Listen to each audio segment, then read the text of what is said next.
Hello and welcome to a light coffee with Crash. Today is November 6th, 2018. I've got a little bit of news to get to, so let's check it out.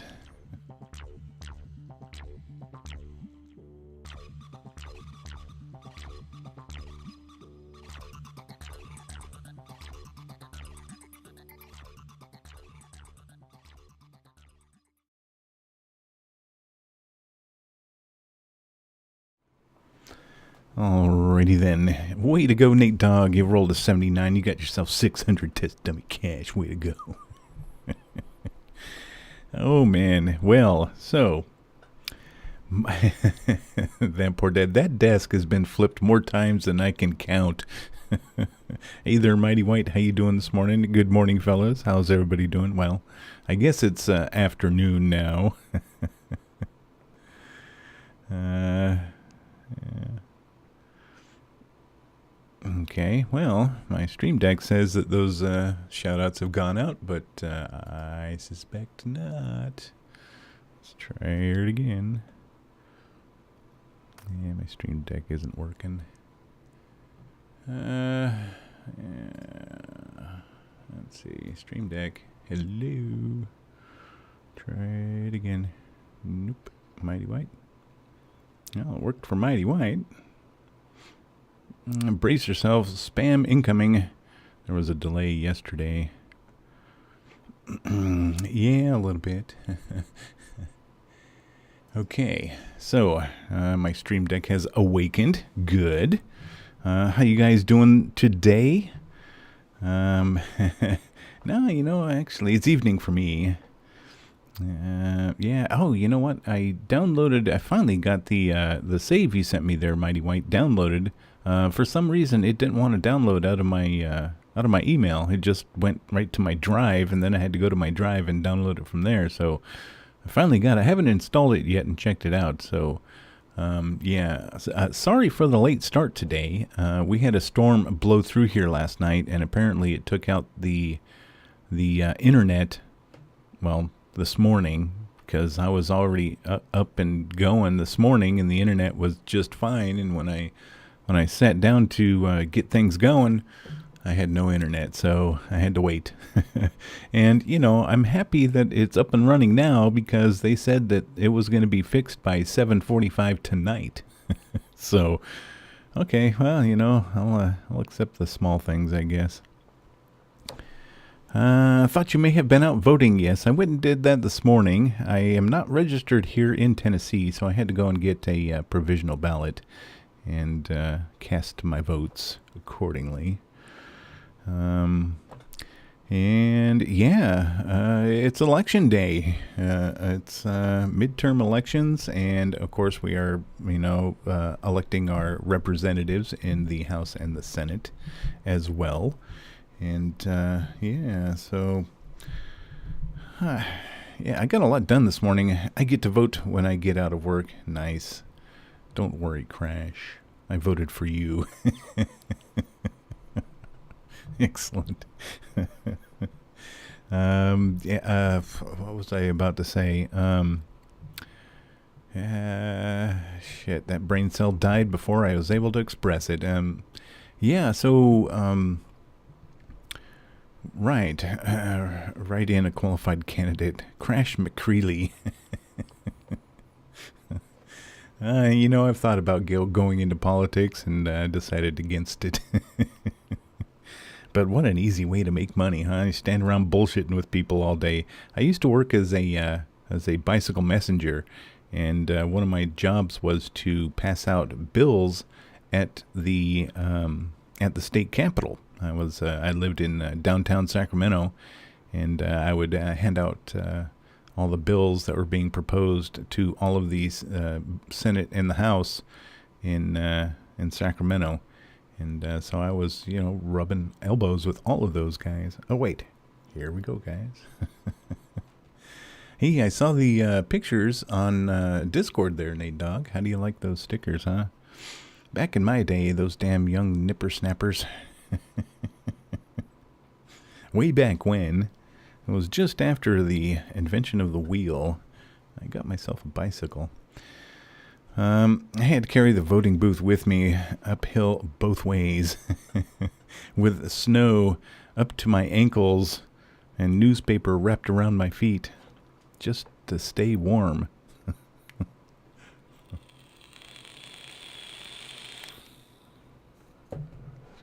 All right, so I scoured the internet this morning, well, this afternoon, as soon as the internet came back, and I really didn't find a whole bunch of gaming news. There was some stuff about Fallout 76 and updates and hacking and all that. I don't care. So anyway, let me go ahead and switch over to my desktop here. There were a few updates to games that I own in Steam. Let me go ahead and pull those up here. And then we'll jump into the news. It looks like Gold Rush has an update as well. Witcher. The Witcher 3 Wild Hunt has had an update of 566 megabytes. Prison Architect 314. And Stationeer seems to have an update every single day. Call of Duty World War II and Sail Away. So those are the games that I own that have been updated. So I noticed something crashed on that shirt. You might want to check that picture logo. There's a white line that runs on the side of the crash logo. Really, it looks like it's a decal issue. Huh? Really? Let's see here. There should be no white lines on that. Well, see, I don't have any hand in making of those at all.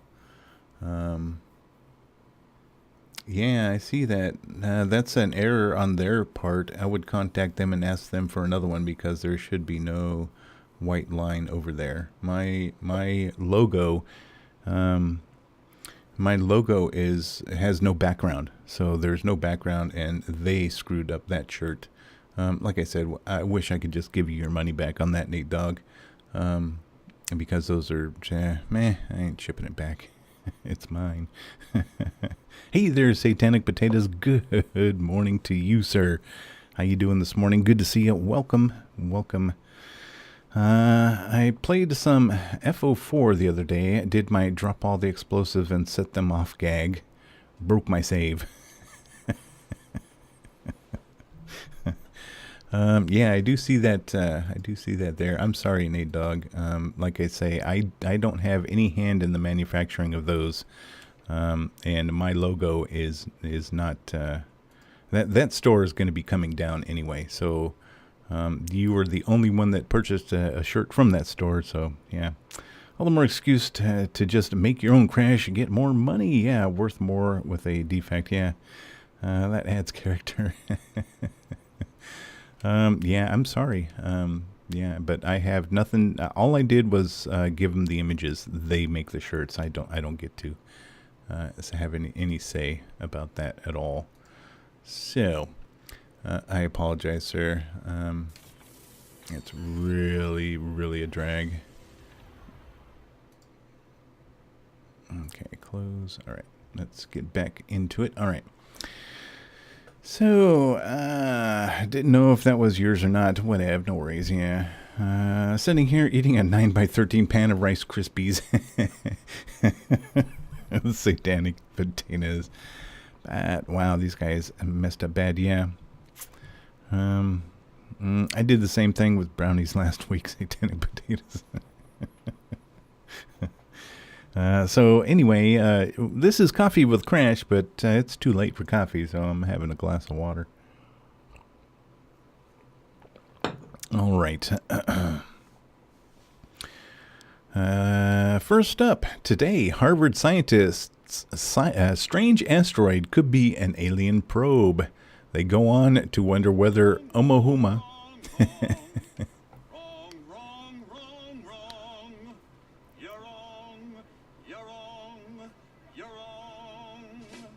We're being probed by aliens. I knew it. Oumuamua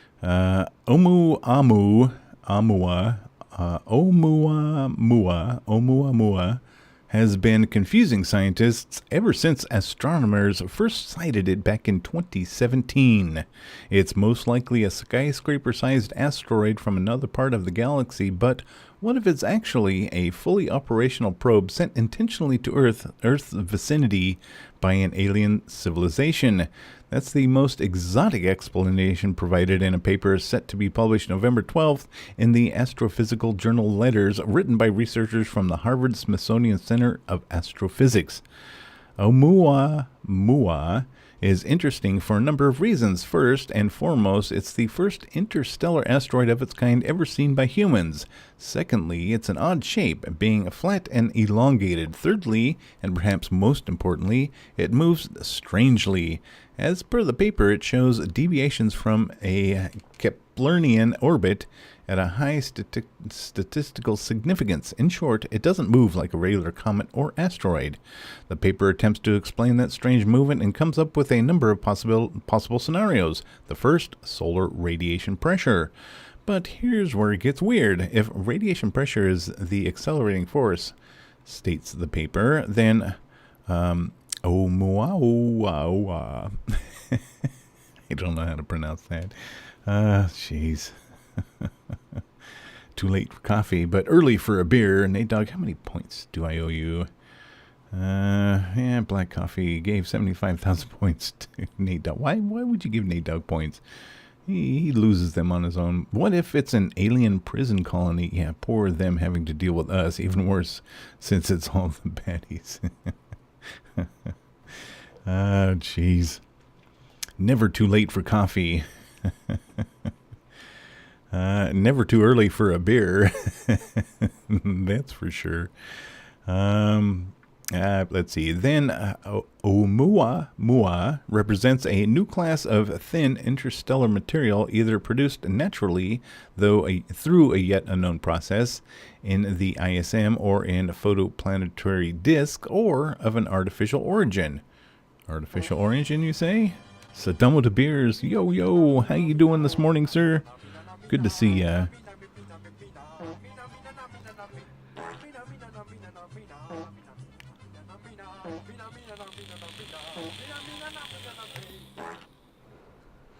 Good morning, Sadamo de Beers. How you doing, sir? If you guys haven't gone and checked out Sadamo de Beers, go and do so now. Give him a follow. Give him a subscription. Why not? It's only $5 a month. He does some awesome tutorials on stationaries. So if you're interested in learning more about stationaries, go and hit him up. He is very thorough in his explanations, and he is more than happy to demonstrate those inquiries.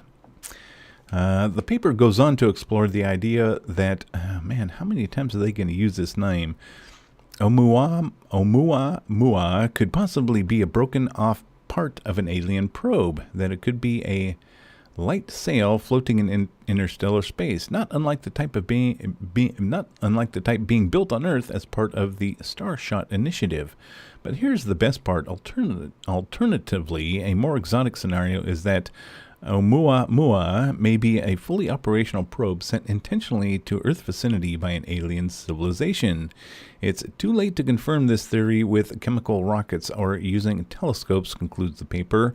Our only hope in proving or disproving Oumuamua's potential alien origin lies in finding another similar object floating through space. We might be waiting a while. So there you go, a weird shape asteroid floating around out there that could be a probe. So we may be probed. I have uploaded a short movie I made in Stationaire. I saw that. It could also be a dinosaur or an old vacuum hose. Try this one, Crash. Hey, Yang Crew, how you doing this morning, sir? Good to see ya. Let's see what's going on here. My name is... What? Please, what's your name again? I say, my name is Kawasaki Wazaka Kawiki Kawikizazi. What? Chai? I cannot spell it. Call it again.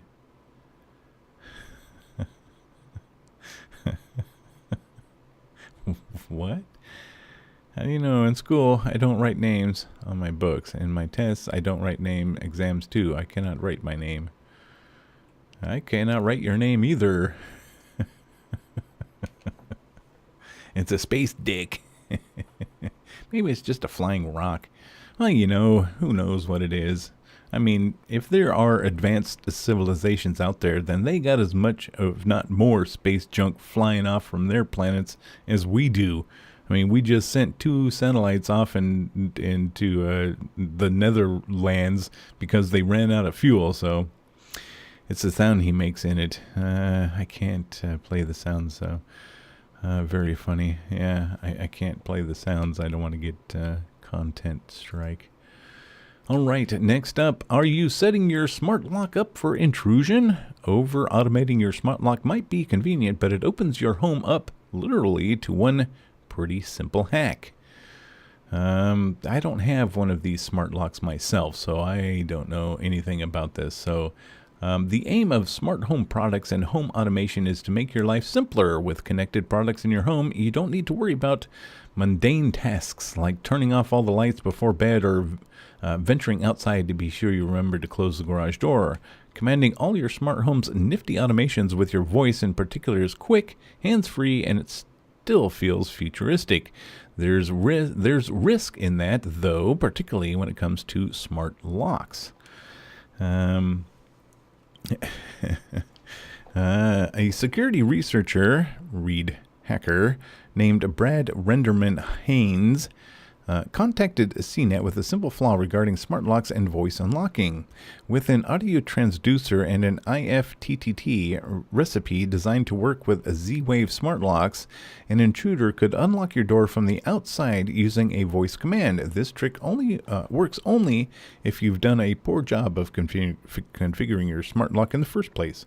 But the fact that it works speaks to the potential vulnerability of consumers who don't take some basic steps to secure their homes. I tried my hand at this smart lock loophole on the CNET Smart Home with 3 well-known smart locks: the August Smart Lock Pro, the Quickset Obsidian, and Yale's Assure SL Touchscreen Deadbolt. Here's how it went. How it works. Mina is on cooldown. Sir, there seems to be some static in the line. Sir, can you confirm your name? Can you just keeps breaking up in the middle of your name? I can't understand. I wish I could listen to that. I have to listen to it later. I don't get to listen to it now. Most voice commands for unlocking a smart lock require you to also verbally enter a PIN number. Locks that use the short-range wireless communication standard Z-Wave are an exception. Z-Wave is one of a few wireless technologies that smart home devices use to connect to hubs that connect to the internet, like SmartThings Hub we used in our tests. In addition to Z-Wave compatibility, to replicate this hack, you also need an account with IFTTT. If this, then that. An online platform for creating custom commands and scenes with connected smart devices. To set up the IFTTT command, known as a recipe, you'll need to connect the lock to your home's Z-Wave hub and sign into your hub account through IFTTT. This links the 2 services and unlocks all your automating options. IFTTT recipes aren't all bad, but can use these connecting automations to do things like send notifications or log actions in a spreadsheet when a certain user locks or unlocks the door. You can add lights and smart appliances to power on when you come home or turn off when you lock the door and leave. IFTTT also lets you create custom applets, rules that tie smart home products together. You can create automations with hundreds of smart products that don't natively work together out of the box. That's what allows this pinless unlocking to work. For example, you can create a custom applet like, if the temperature outside reaches 80 degrees, then adjust my Nest thermostat. In my scenario, the if this portion of the applet is a custom phrase for Google Assistant or Amazon Alexa.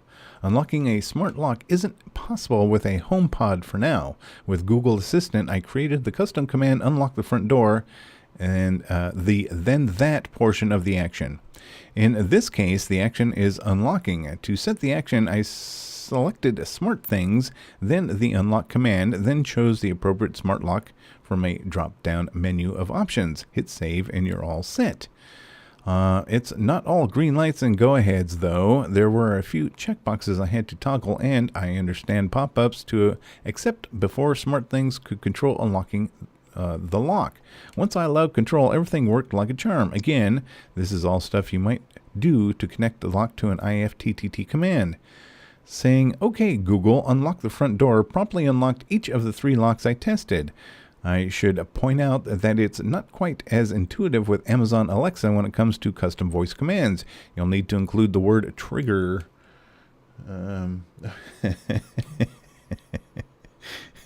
My phone was listening to me, so Google popped up on it. Hey there, Zelrun. How you doing? Good to see you this morning, sir. Oh, hey, let me pull up my loots here and see where we're at with that. And we are at $4.58. You guys rock. Keep sending in those loots. We've almost reached that payout platform. Let's see here. That makes it a bit harder for a would-be intruder to guess the right phrase. It would sound something like, "Alexa, trigger unlock the front door." It's clunky, but it still works, and any hacker would be familiar with that phrasing.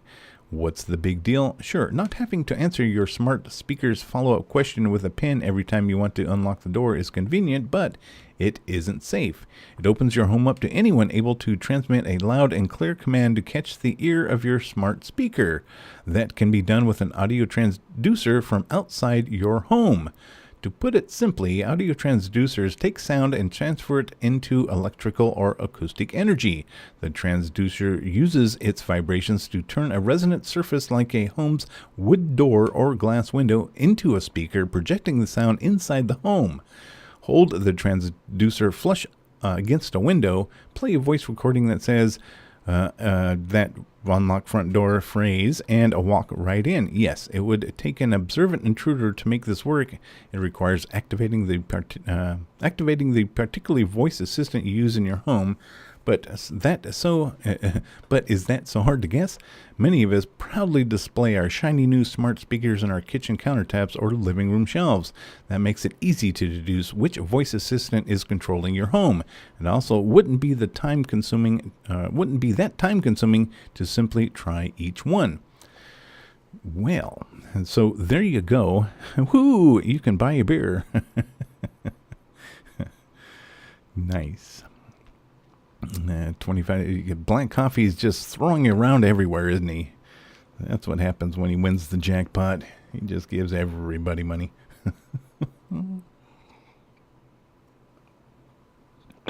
All right. What else is possible? Unauthorized entry into your home is a major concern, but that's not the only way someone could use this exploit. Someone within earshot of the speaker using a transducer could also perform smart home commands like turning on your lights or even opening your smart shades. When it comes to making voice phrases, there are several concerns here too. While Google Assistant requires either voice recognition or a voice code to complete phrases, Alexa allows you to disable the voice code, and anyone within earshot can make a purchase. You'll get an email receipt, and any physical purchases are eligible for return if an erroneous purchase occurs. Still, it's clear that the security of things like unlocking and purchasing via smart speaker is left up to the responsibility of the user. What the manufacturers say. I reached out for comment to August, Kwikset, Yale, SmartThings, and IFTTT. Each company responded, and the message was more often than not a recognition that customers do have the option to get around a PIN, but to consider the dangers and even take responsibility for them. I heard phrases like, the homeowner accepts the risks associated and they can decide what level of caution they want to take.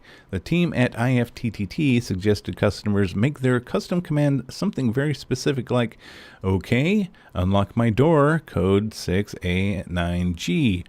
Official company statements are copied below, but this gist is much the same across the board.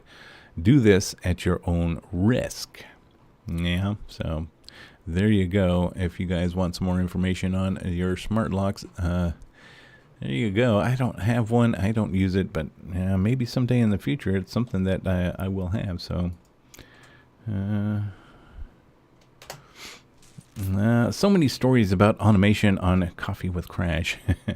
That's because we got to keep on top of these things. So, hey, they helped me when I was down. I need to pay my debts. Damn. Nice.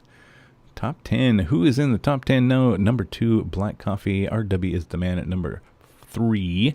Zelrum Soulflare at number 4. Nate Dogg number 5. Mike and Toasty at number 6. Mr. Kuntz at number 7. Ein Crew number 8. Dr. Krieger hasn't been here in quite some time. Still hanging on to that number 9 spot. And Mordeath at number 10. Crash is a synth, confirmed. I am not a synth. All right. Hey, let's see. What else do I have up here?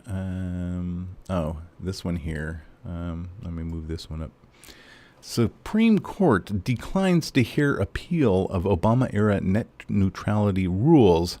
Net neutrality is already dead, but the High Court has left in place a lower court ruling that preserves the FCC's actual authority to adopt such rules.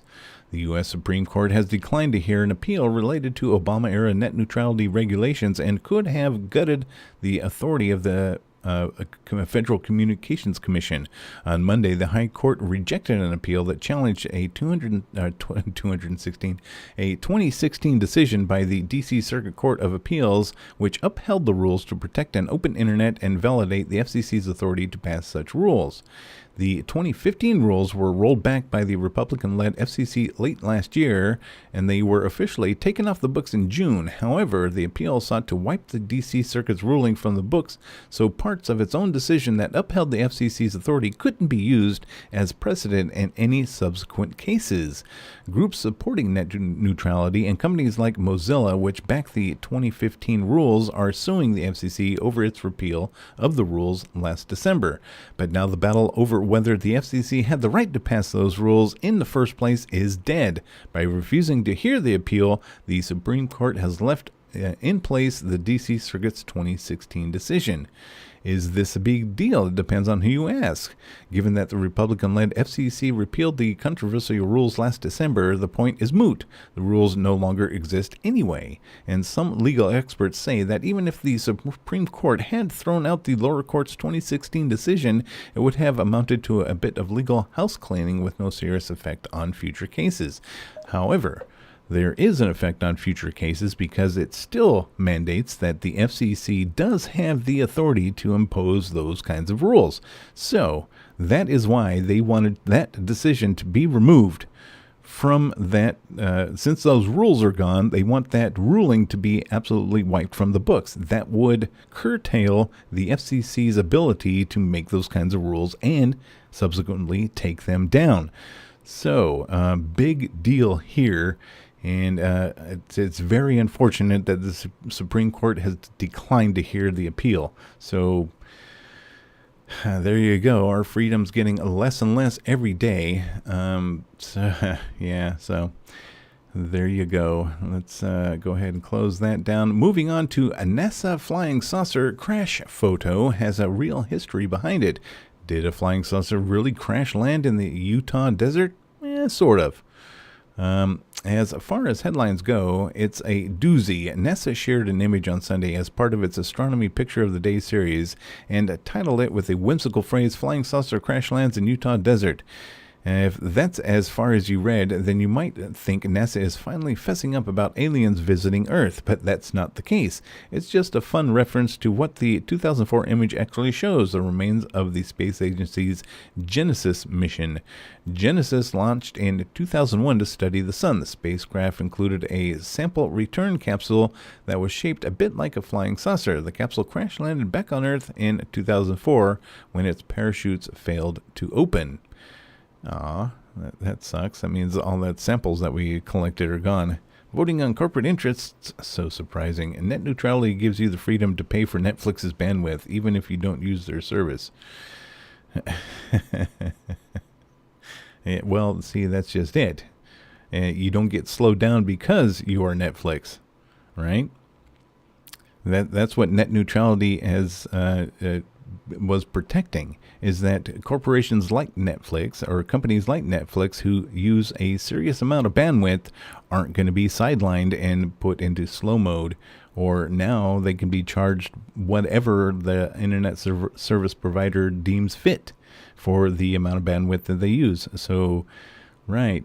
It's not a matter of paying for the Netflix's bandwidth. It's a matter of Netflix not being charged up the yin-yang for a premium service. Net neutrality is the corporate position, and that's why every Silicon Valley entity was plastering pro-net neutrality messages on their platforms. Yes, and obviously you have a wrong opinion of net neutrality, and it's kind of disturbing there, Iron Crew. I mean, you are a Twitch streamer, and net neutrality, imagine if you had to pay extra so that you could upload at the speeds you wish to Twitch. And that is a real possibility now because of net neutrality's repeal. So, yeah, man, yeah. Take a little step back there, sir, and think about what it is that you're talking about, because it's not a corporate position. It does protect everybody the same. So, yeah, I mean, for me, I mean, Comcast could decide, well, you upload a lot every single day. Yeah, ISPs have to build out to support Netflix's massive bandwidth usage relative to other usages, and everyone gets to pay for it. Right, and that also means that your service doesn't get charged additional monies because you use more upload bandwidth than your neighbor. But now that is gone, okay? So now you could expect in times to come that you will be paying additional monies for your upload speeds.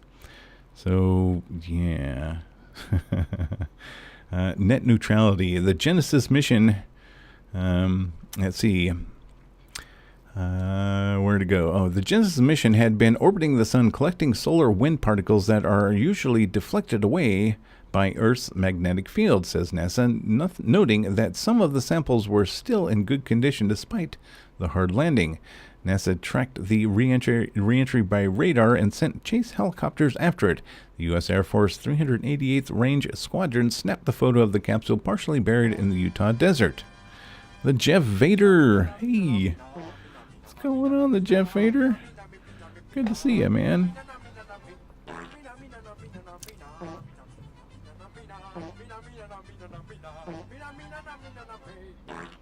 Hola, hola, ¿cómo está usted? Bienvenido. Hey, Vader. Alrighty. The image is making the internet rounds this week due to NASA's picture of the day released combined with the catchy title, but it's not actually new. It shows up in a gallery of photos on the official mission site. The photo's headline isn't untrue. It's just that it was an IFO, identified flying object, and not a UFO. Fans of alien visitation theories will be disappointed. Yeah. Oh, these are kind of cool.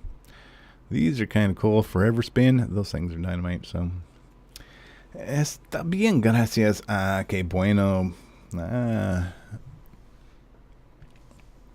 Qué bueno. Estoy muy feliz que todo está bien aquí. Ahí. Y su niña, ella está bien. And your daughter, your baby daughter, is she doing well as well? I certainly hope so. Next up, we have researchers in Japan made a remote-controlled dog using a special vest. Good dog. Oh boy. Sounds like animal abuse to me. Humans have relied on the help of dogs for hundreds of years, whether it's for hunting, assistance for the blind, or just to keep us company. Now, researchers at Tohoku University have discovered yet another way to utilize our four-legged friends. Researchers found a way to remotely control a trained dog, essentially turning the pup into a doggy drone. By strapping a special vest with a camera and lights, the researchers are able to steer the dog and tell it where to go.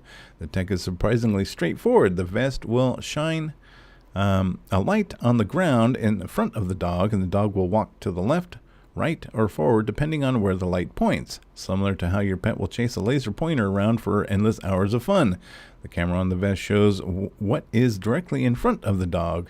This could be useful when using a dog to find something or reach places that human can't get to. Someone give that dog a treat. Let's take a look at this here.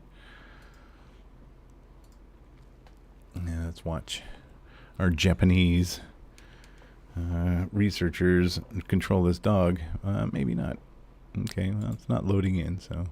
Anyway, there you go. Japanese researchers controlling dogs via remote. NASA likens Mars InSight lander parking spot to kale salad. Don't judge a Mars mission by its landscape.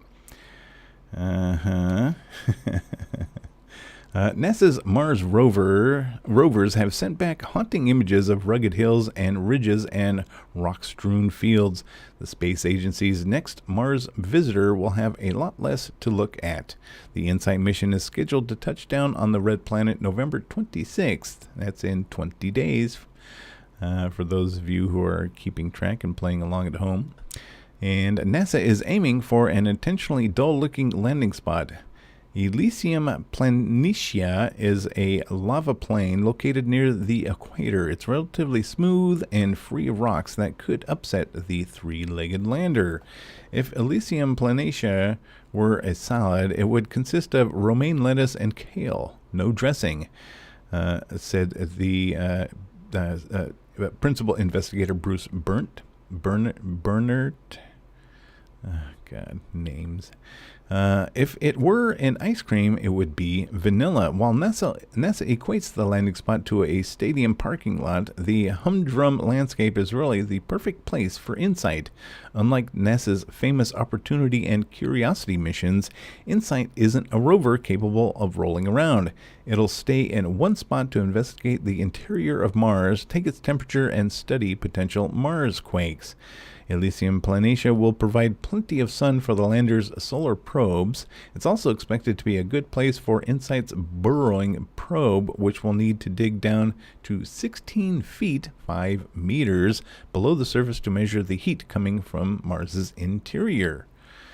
And there you go. InSight will be able to send back images of its surroundings, but the real science will take place out of sight. The beauty of this mission is happening below the surface. InSight launched in early May and will be the latest mark of NASA's presence on the planet. The Curiosity rover is the only machine that's still functioning on the surface of the space agency, continues to reach out to its silent Opportunity rover. So Curiosity is still going, but Opportunity is quiet. So there you go, a big flat plane for the next mission. So nice. Nice. I really hope we get a lot of information out of this thing. So here we go. Look up.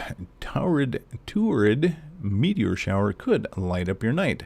The longer-lasting, brighter burning fireballs are hitting their peak. There's been a light show in night skies recently, and it's heating up right now as the annual Taurid meteor shower reaches its peak. The Taurids aren't especially known for producing an abundance of fleeting shooting stars like August's August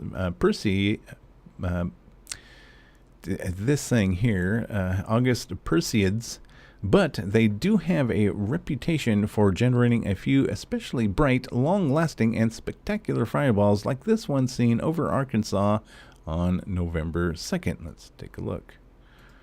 Hopefully it'll load in. And I don't know why these videos aren't loading in right now, but can we advance it at all? No? All right, well. Anyway, I'll link this for you guys so you can take a look at those in your leisure. And there we go. And that's it there. The Taurids occur between October and December every year when the Earth passes through debris clouds left by comet Encke, the asteroid 2004 TG10. There are actually two branches of the meteor shower, the northern and southern Taurids, which have rather vague and broadly defined peaks of activity. But indications are that Monday night and the rest of this week should be a great opportunity to look for more fireballs in the southern branch, while the northern Taurids build toward a peak on November 10th to 11th, according to the American Meteor Society. The cloud of debris producing these meteor showers is larger and more dispersed than others our planet passes through, which is why the Taurids are spread out over several weeks. Also, they're composed of larger bits of space rock, heavier pebbles compared to smaller smaller grains. They also move slower than in other meteor showers, which is what gives us the longer lasting, brighter burning fireballs. To catch a toward fireball, the best strategy is to really just to spend as much time under the clear night sky as you can and to be alert as possible. But if you're more dedicated and feeling lucky, you could find yourself a dark location away from city lights with a full clear view of the night sky. From there, just lay back, look up, and relax. The AMS says it might be possible to see as many as 5 toward meteor showers per hour this week. And of course, if you happen to catch any particularly awesome fireballs on video, please share the footage on Twitter. All right, there you go. Meteor showers this week incoming, so look up and keep looking up.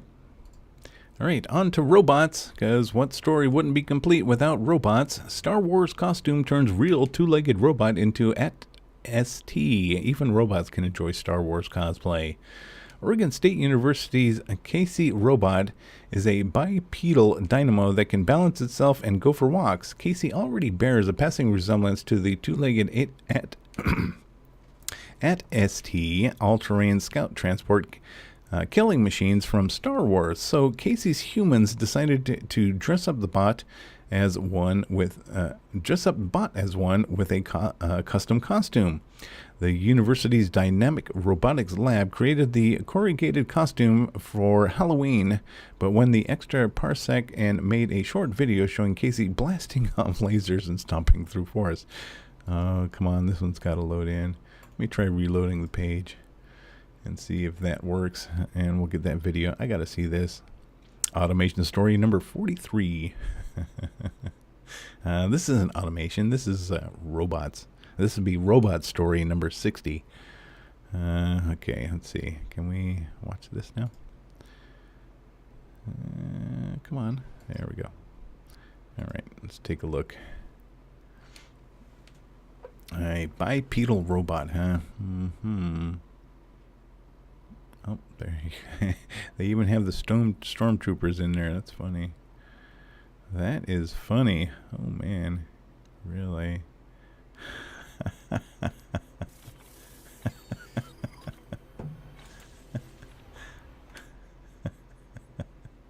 That's awesome. That's awesome.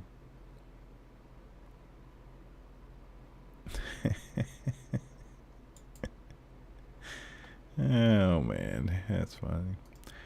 All right.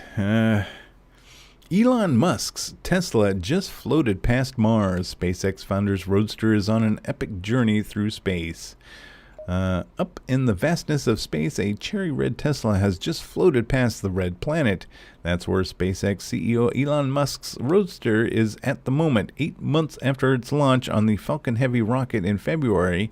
In the Roadster's driver's seat is Starman, a dummy astronaut named after the David Bowie song. On November 2nd, SpaceX tweeted the news Starman had made its way beyond Mars' orbit. Shortly after the Roadster's launch, images from its onboard cameras cut out. However, the Roadster can still be followed through the Where is Roadster website. Where to next? There you go. Elon Musk's Roadster has just passed Mars. So he's out here somewhere. And that is going to be his orbit for the rest of time. And like I was saying earlier, we've got so much debris floating around in our solar system now. It's absolutely ridiculous. And it wouldn't surprise me if an alien probe was sitting just outside, keeping an eye on things. So, all right, on to another automation story. Waymo blames test driver for self-driving car hitting motorcyclist. The Google sister company says its technology could have prevented the accident. Waymo has pinned a collision involving one of its self-driving cars on the human driver. The self-driving Chrysler Pacifica hit a motorcyclist October 19th in Mountain View, California, when the test driver took control of the car to avoid a vehicle that had suddenly moved into its lane. Waymo CEO John Krafcik said Tuesday in a blog post. Krasik noted that the driver was forced to make an instinctive decision with insufficient context and caused the collision while trying to avoid another. He said Alphabet-owned Waymo's review revealed that its technology, which can see 360 degrees in every direction, could have avoided the incident if the car's software had remained in control. The motorcyclist who was injured in the accident was taken to a hospital for treatment, according to a report from the California Department of Motor Vehicles.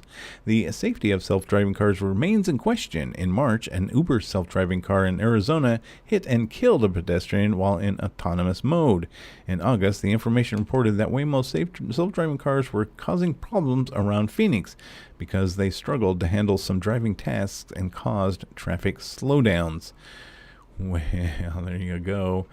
Yeah, the machines are taking over, and don't take control from them because they know more than you do about what's going on around you. So my guess is, I don't know anything about this, but my guess is that when the human driver took control, he swerved into another lane and hit the motorcyclist that was probably coming up behind him. So, but I don't know the specifics of that. So, anyway, our final story for today. Nikola unveils Trey, a hydrogen truck made just for Europe. Production isn't expected to begin for another 4 or 5 years. Nikola is a startup that believes the future of trucking is electric by way of hydrogen. Its latest vehicle, while still years away from actual production, takes that US-centric plan and modifies it for Europe. Nikola has unveiled the Trey, which means 3 in Norwegian. It's the company's first hydrogen electric truck for the European market. The US and Europe have different trucking regulations, so a completely different model was required to meet all those unique standards. That said, the Nikola Trey still has the powertrain in common with its American sibling. Running on 800 volt batteries, it relies on a hydrogen fuel cell to take compressed hydrogen gas and convert it into electricity, creating potable water as its sole byproduct. It'll be offered in both 6x4 and 6x2 configurations with between 500 and 1,000 horsepower, depending on the options chosen. The Trey's range is estimated between 310 and 745 miles. In the press release for the Trey, Nikola claims the truck will carry redundant braking, redundant steering, redundant 800-volt batteries, and a redundant 120-kilowatt hydrogen fuel cell, all necessary for true Level 5 autonomy. However, it didn't offer up any additional information regarding autonomy, so take that with a bit of grain of salt. Take that bit with a grain of salt. Compressed hydrogen is still a niche fuel, so trying to find a fill-up is still tricky. Satanic Potatoes, thank you very much for the cheer, sir. I very much appreciate it. It's a tall order, but Nikola has a fair chunk of change to help get it done. The company claims it received over 11 billion in pre-order reservations so far. Oh my God, you got to be kidding me. $11 billion in pre-orders? Here comes the money. And no kidding. Here comes the money.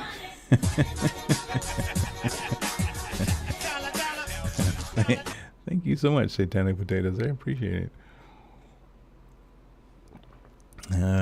All right, so,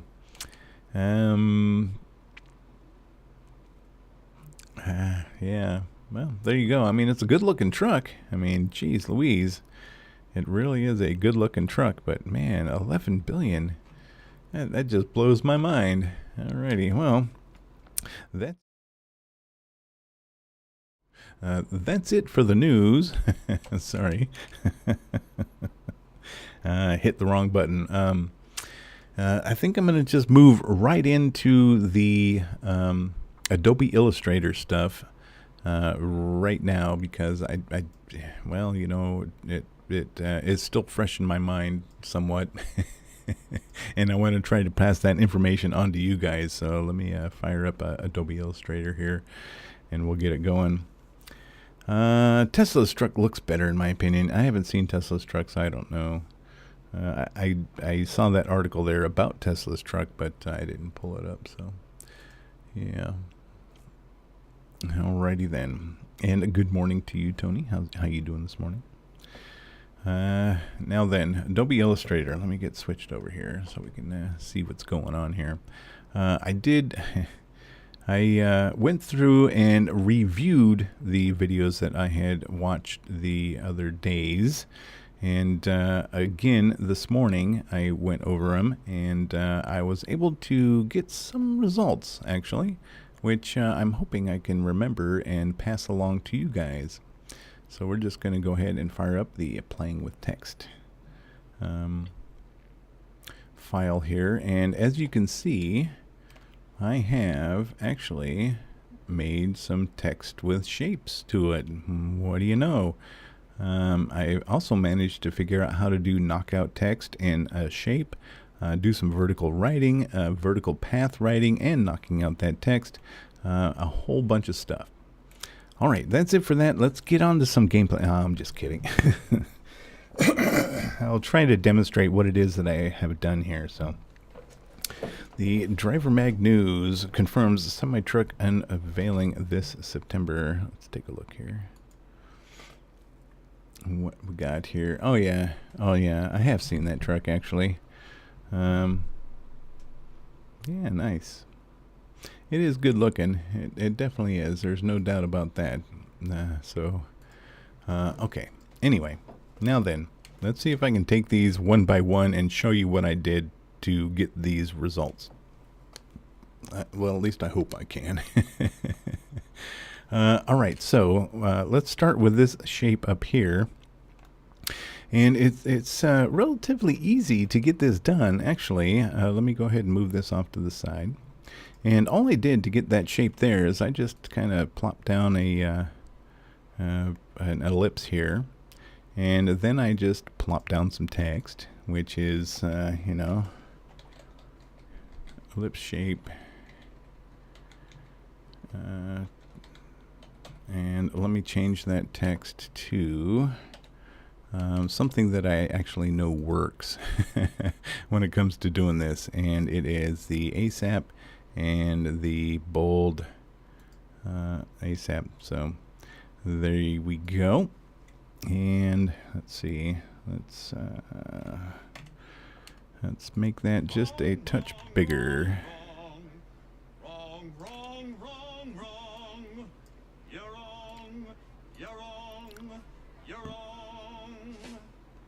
Alright, so the first thing I do is I take this shape and I make sure it is on top.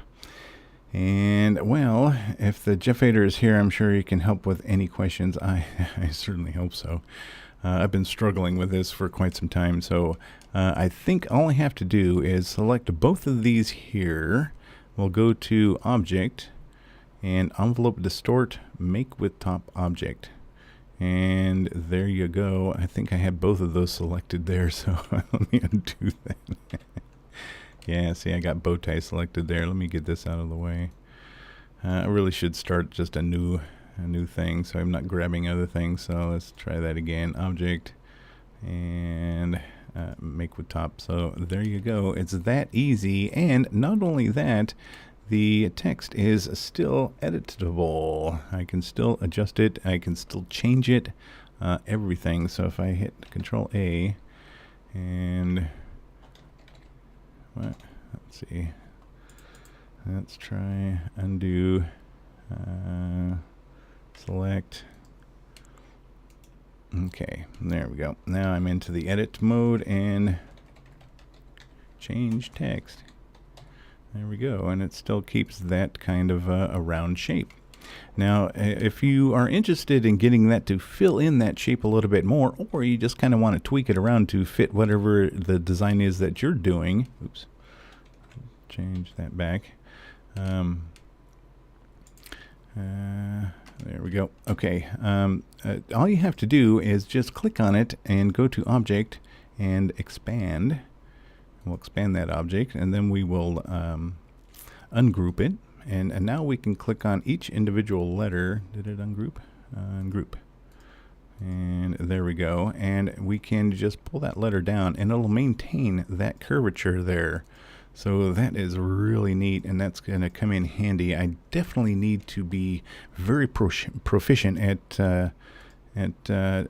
text. It's going to be a big thing. I mean, I'm I'm doing logos and stuff, so I have to be able to manipulate text. So anyway, this is fantastic. I'm so happy I finally figured this out and how to do it. Now, unfortunately, after making those kind of changes, you no longer can edit the text. So yeah, there you go. But then all you have to do is click on it and group it back together. Let's see. Go group. There we go. Now it's all just one piece again.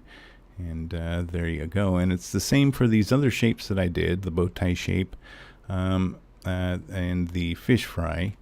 And the fish fry was kind of interesting because that I used two shapes to make that. And we'll get to this shape here in just a minute. These two here, actually. And let's see, this one here, that's the same as that one there, so we don't need that one. And let me get rid of that as well. And let me grab this here, and I'll group that together, and we'll move this off to the side as well. Okay, now then, to get this like fish fry looking thing, all I did, and again, I just use simple shapes here, and I just did kind of an elliptical shape there, and you could change it to whatever shape you wish. And then I just did a triangle. And of course I had to futz around a little bit to make this work, but that's okay. We'll turn this over, shift, and there we go. And then I'll just move this over kind of like that there. I'll select both of these and we'll just union those together. There we go. Now we have my basic shape there, and I can scale this up just a touch. There we go. Make it easier to see. And now what I want to do is I wish to slice this thing, slice the head off basically. And again, that's relatively easy to do. I'm just going to draw a line, and not that line. Just going to draw a line like here. Yeah.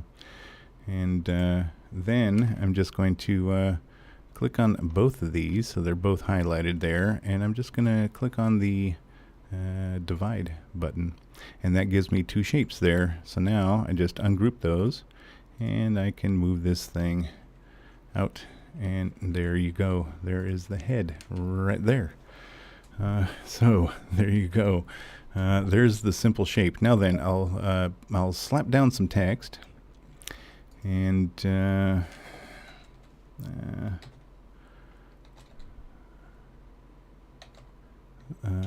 fishy text. There we go.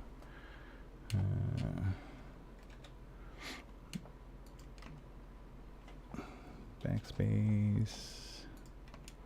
All right, let's scale this up here, and we'll send this to the back. Send that to the back, and then I'll just click on this here, and we'll do the same thing. Object, distort with top. There you go. And I can scale this up and down as I wish. And then all I need to do is expand that object, right? Expand it. There we go. And then we'll ungroup and ungroup. And now I can pull these letters down to match that fish shape, because it will maintain that shape as I bring these down. There we go. This here, coming on down. So as you can see, it still maintains that shape there. So let me pull this up just a little bit. There we go. Pull that up. And let's see, let's make this tail a little bit more pronounced. Yeah. Pretty awesome. There we go. Fishy text. So now all I have to do is just move this back into place like so, right? And maybe we'll stretch it up just a little bit to get it to match the F there a little better. You know, mess with it a little bit, get it to move into place here. Maybe move it down a little, back. Yeah, that's pretty close. I'm not going to spend a whole bunch of time on it. Let's put an eyeball in there so that our little fish can see. And I'll select both of those, and then we will just do a little cutout there for the fish eye there. And, you know, we could put in a mouth or anything like that. So there you go. What? Why is it when I roll a 60, I lose, but when someone rolls a 60, they win? Why? No, it's 61. 61 is the winning. Slice the head off, you monster. Well, you gotta do it. You just gotta. And we could just move that forward, actually. And that's it. There you go. There's your fishy text. All right, let's get those out of the way. Now then, oops, I didn't group that together. Let's get those out of the way. All right, now for this one here, the process is a little bit different. Now I cannot edit this text any longer. However, once I have the text that I'm looking for, I don't need to change the text anymore. I don't need to edit it. I don't need to do anything like that. So what I did to achieve this is I grabbed some text and I set it here, and I'm going to increase the points on that to like 60, just so we can see it. Yeah, that'll be fine. Okay, so here we go. Curved bottom. There we go. And there we go. Now we have this text here. Now, I don't think the effect will work if I don't convert this. So let's go ahead and just try it. We'll go to Effect, Warp, and Arc Lower. I guess it does. It does still work.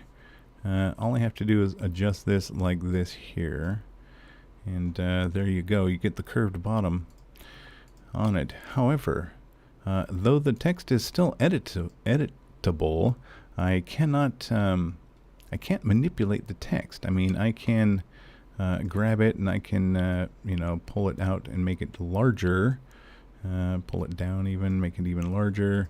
That kind of affects the bottom curve though a little bit. So in order to get like a more pronounced curvature here, what I'll do is I'll click on that text, I'll go over here to type and click on create outlines, and that way I can click on this here and I will ungroup.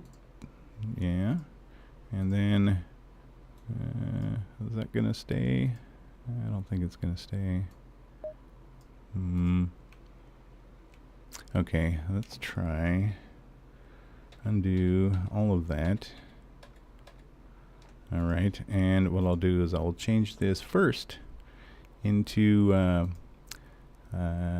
create outline, and then I'll add the effect to warp arc lower. There we go, looks good to me. And now I should be able to ungroup this and continue to see. Kids, why is that not working any longer? Oh, maybe let's try U object expand appearance. I think that's correct. And then ungroup. Yes, there we go. Now I can maintain that curvature all the way along, just like so. All right, so there you go, curved bottom text. It's going to come in extremely handy. I can see using this quite a bit in the future. I absolutely, it's an absolute importance that I get good at manipulating text. So, all right, there is that. Now then, let's move that out of the way. And I'll just throw it over there. Now then, as you can see with this here, I've done quite a bit more to this text here. Now, in order to achieve that, it's much like doing the curved bottom, but I use a mesh instead, and that will allow me to manipulate different parts of this text. So let's throw down some text. We'll call this a mesh text. And let's click this over here. And enter, oops, and enter, Control A, center, there we go. Okay, now then, mesh text,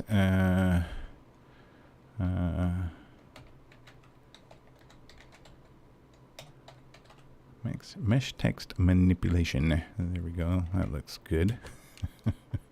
All right, so we'll do the same thing. Is we will let's see, expand. Okay, and then we will do create outline. No. Let's see here. We've expanded it. Let's go to object, distort, make with mesh.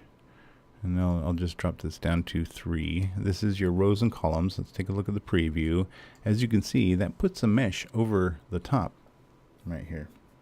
And what's nice about this is, now then, I go into my direct select tool, and I can pick one of these anchor points and pull that up, and that text will follow along.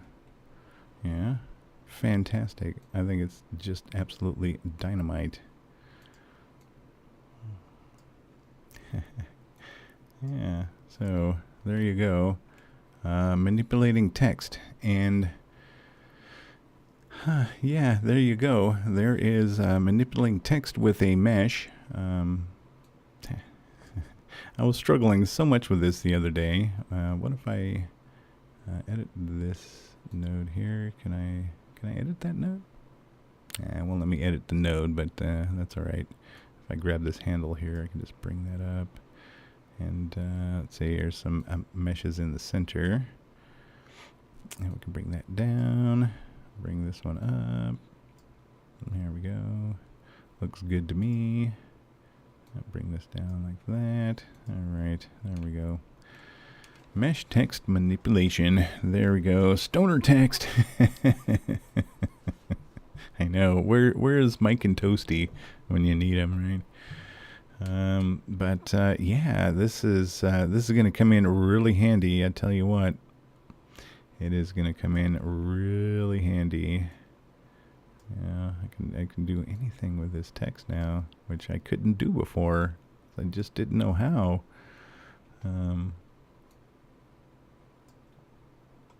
Yeah, that's going to come in really handy. So I can fit it to any shape. You know, if I had a circle here, let's drop down a circle here real quick. And let's see, I'll just send that to the back. And then I'll just go ahead and drag this over.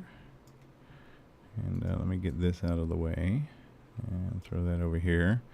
And now I can just, let's see, let me center this up a little bit here. Right there. All right, now then, let's see if we can't make this fit this circular shape here. Come on, why ain't you? Oh, there we go. And yeah, there we go. Bring this in here. Grab this up here. Grab that handle. Oop.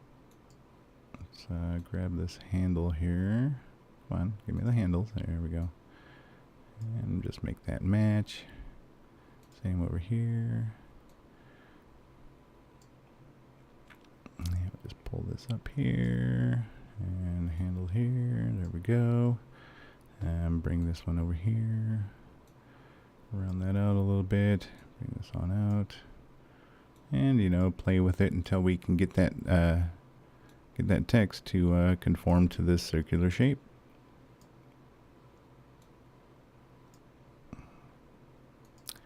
Let's see, grab that handle there. Bring this on up here. Maybe tweak that around a little. Bring this on over. This on over. There we go. But you get the idea. So you can actually get it into a circular shape here, which is it's dynamite, man. I mean, you know, what more could you want? Let's see here. Pull this on out. Right there. This one on down. Move it on back over. Let's bring that down a little bit more. There we go. Oh, it's looking good. All right. You can just click here and get that. Come on, give me that point there. Okay, this point here.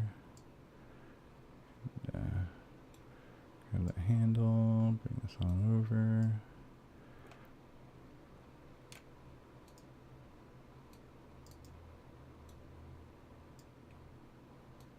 And just tweak it around until we get it into the position that we want. So there you go. Yeah. I'm totally thrilled that I was able to figure this out and actually retain the information that I had learned overnight. Actually, I was up at about 3 o'clock this morning, so I've been practicing for quite a while, actually. So yeah, move that on down. And perhaps tweak that just a little. Bring this down.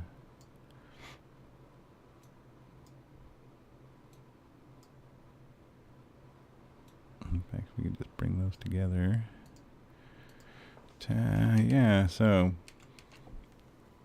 excellent. Making progress. I'm making progress. Now then, let me show you the final thing that, and this is what I really wanted to learn. Was doing this knockout stuff, because when it comes to cutting out and placing vinyl, it's so much easier to line things up if you have a little bit of a gap to work with. And you know, I think it looks good when you show some of the material in between the letters and the shapes on a garment. So to start off with, let's just grab a rectangle here. And that looks good to me. A nice gray color. You know what? I want that to be filled in with yeah, something nice and bright. That looks fine. Oops, cancel. Yeah, so that looks okay there.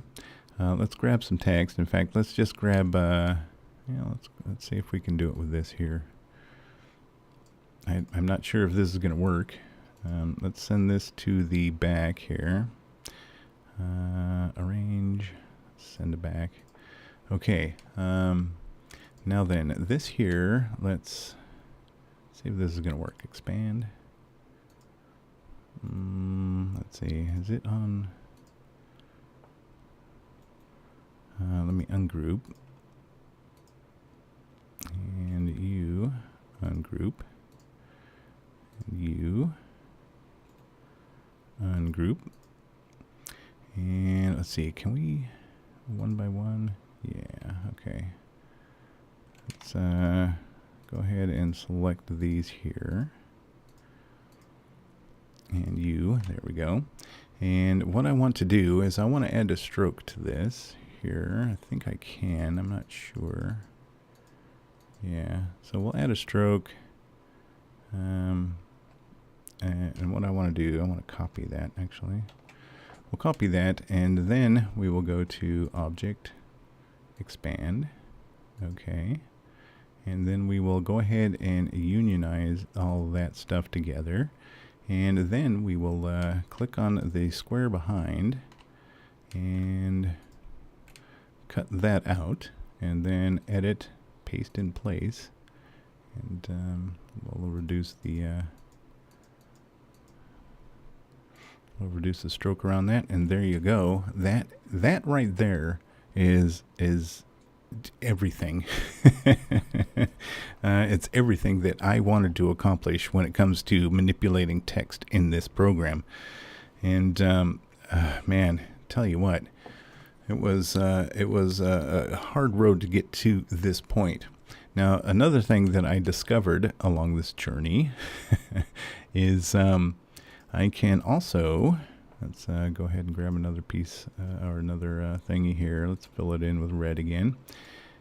Oops, cancel. I keep forgetting to get out of that command. All right, so this thing here, we want no bounding box. And let's grab some fresh text and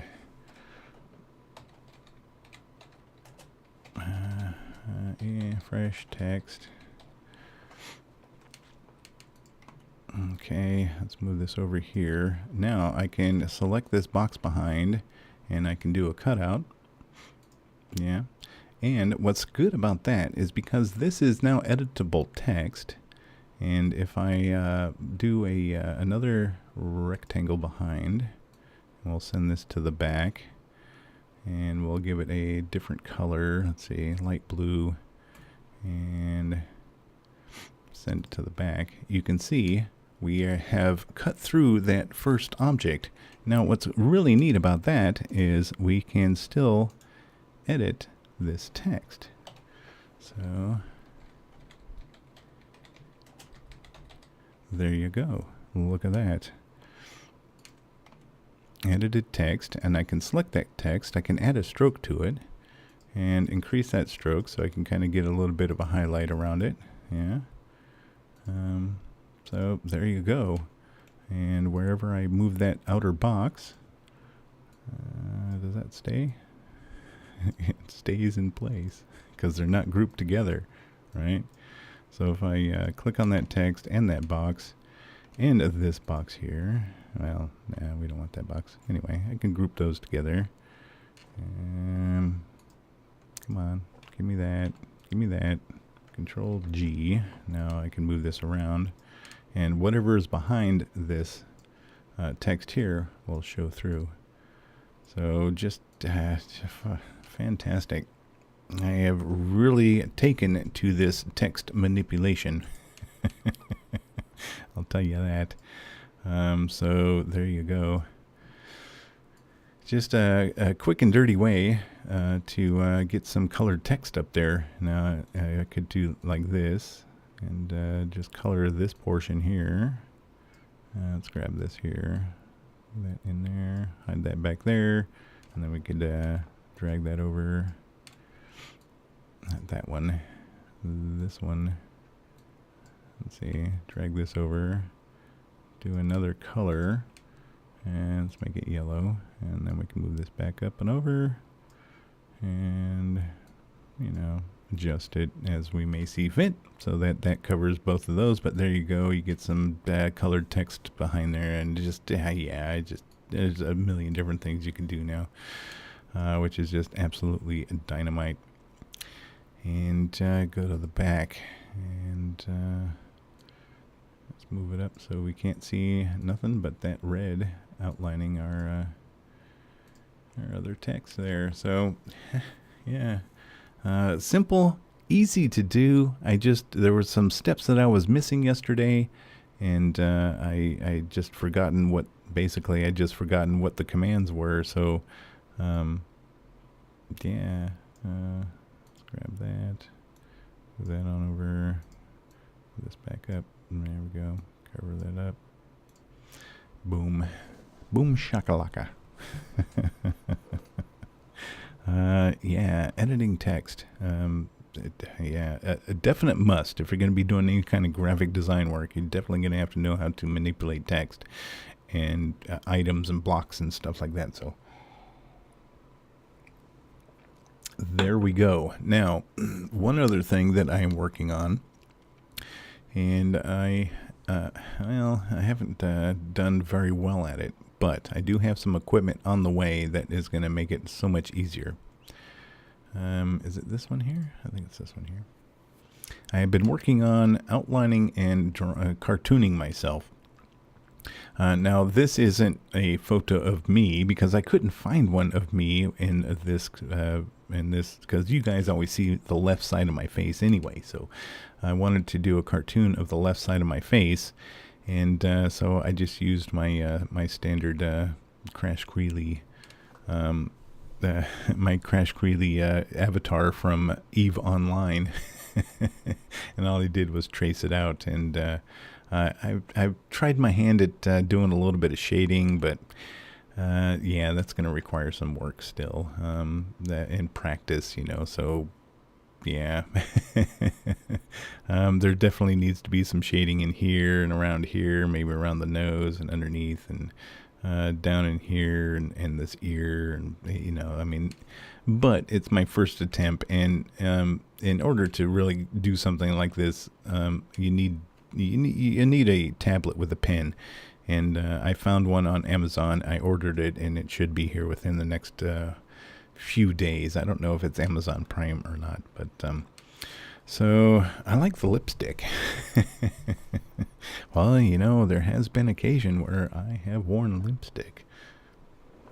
But yeah, so the other cartooning myself, let's see, I'm not sure if I open, I'm not sure if I saved it anywhere.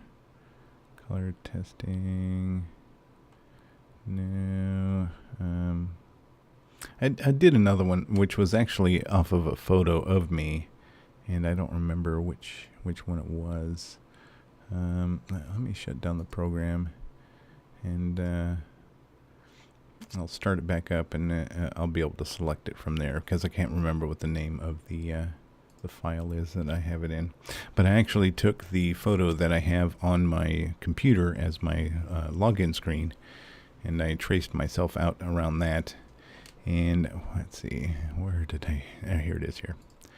I don't really like how it came out. I'm struggling with the eyes on it particularly, and so yeah, can I get another artboard here, please? No. Okay, so anyway, here's this here. Let's see if I can move it over onto some white paper background here. So this was an actual photo that I had taken of myself. In fact, here it is right here. Why can't I? Oh, there we go. No. There it is. This is the photo I used to trace around myself. Let's see, let's unlock that.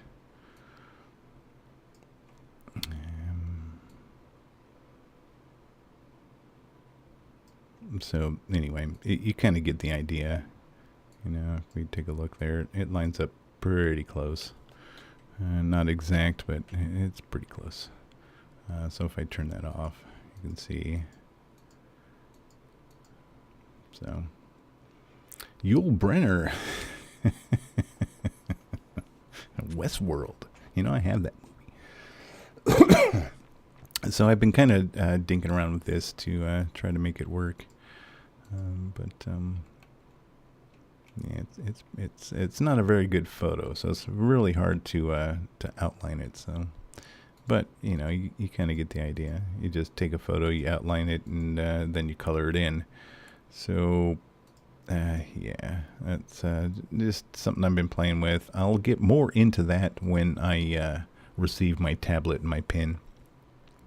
And, oh yeah, I did a couple of tweaks on this here. I did a black and white version to upload to Vistaprint to get my business cards. But they were claiming that the resolution wasn't high enough. So I had to come back in here. And if you have a drawing and the resolution isn't good enough, when you export it, you'll get an option to increase the resolution. So to each his own. Westworld is not the first title that comes up when I think of him. It is for me. It is for me. Oh. Oh, okay. Yeah, so anyway, yeah, I took out the Crash Test Dummy logo off the shirt just to make it a simpler print. And I'm still working. We haven't got a phone number yet, so we have to get a phone. And then the website, of course, I added to it, which do I have? Let's see, open art. I think I have one with the website on it done. Maybe not.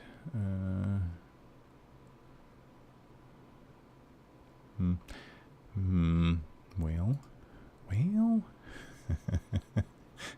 I thought I did one with the website on it, but it doesn't matter anyway. Our website's not up and running, so anyway, need a fax. Fax. I'll get. Oh man, what was the name of the company that I used to use? Fax to. Oh man, what was it called? It was a company that I used to use because I used to get faxes all the time. You know, when I was doing the architectural drafting, they would fax me the drawings of the field work, and I would take that and then put it into the computer. But I didn't have a fax machine down in the Dominican Republic, so I had it go to my email, and then that fax would come through in my email. So it was like a fax to email service, and it worked pretty good. I used them for many years. So, and it was, and I could have a local fax number. So if I had a client in California, or if I had one in Florida, I could have a local number for them to dial, so they weren't dialing long distance to get a fax to me, which is another really handy feature. All right, so what time we got here? 1:25. I'm going to take a break for about 5 minutes, and then I'll come back and we'll get into some Factorio gameplay. And I'm looking forward to that. I think Zelron's chomping at the bit, ready to go. So let me set a timer for 1:30. 1:30, I'll be back, and we'll get going with some gameplay. Here we go. 13:30. All right, go. Okay. I just didn't I? 13.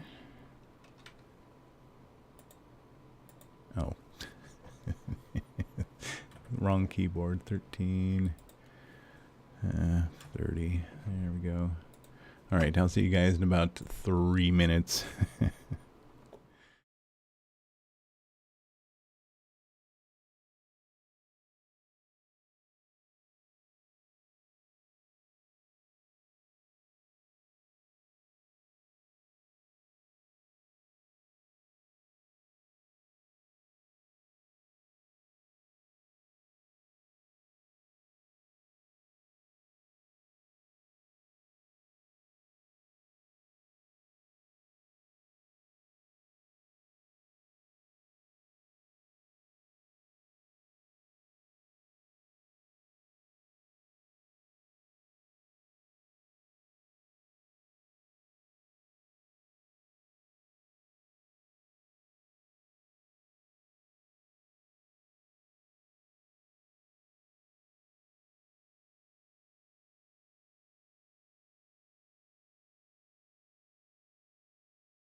Alrighty, welcome back. Here we are. Zelrun has kindly decided to join me. Mina!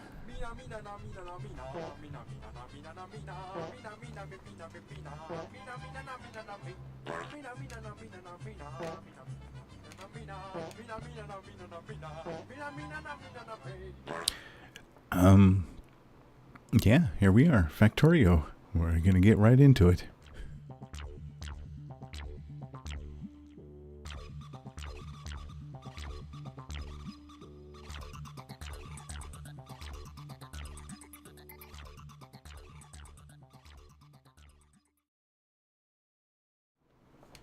Alrighty, so we are back here on the map that we were playing on yesterday. It is a Rail World map, and I do have the Whistle Stop mod installed, as well as a few others. And yesterday I worked on getting this station up and running, and I think it is up and running now. The train isn't going to come back right now because it has nowhere to unload its supply of stuff.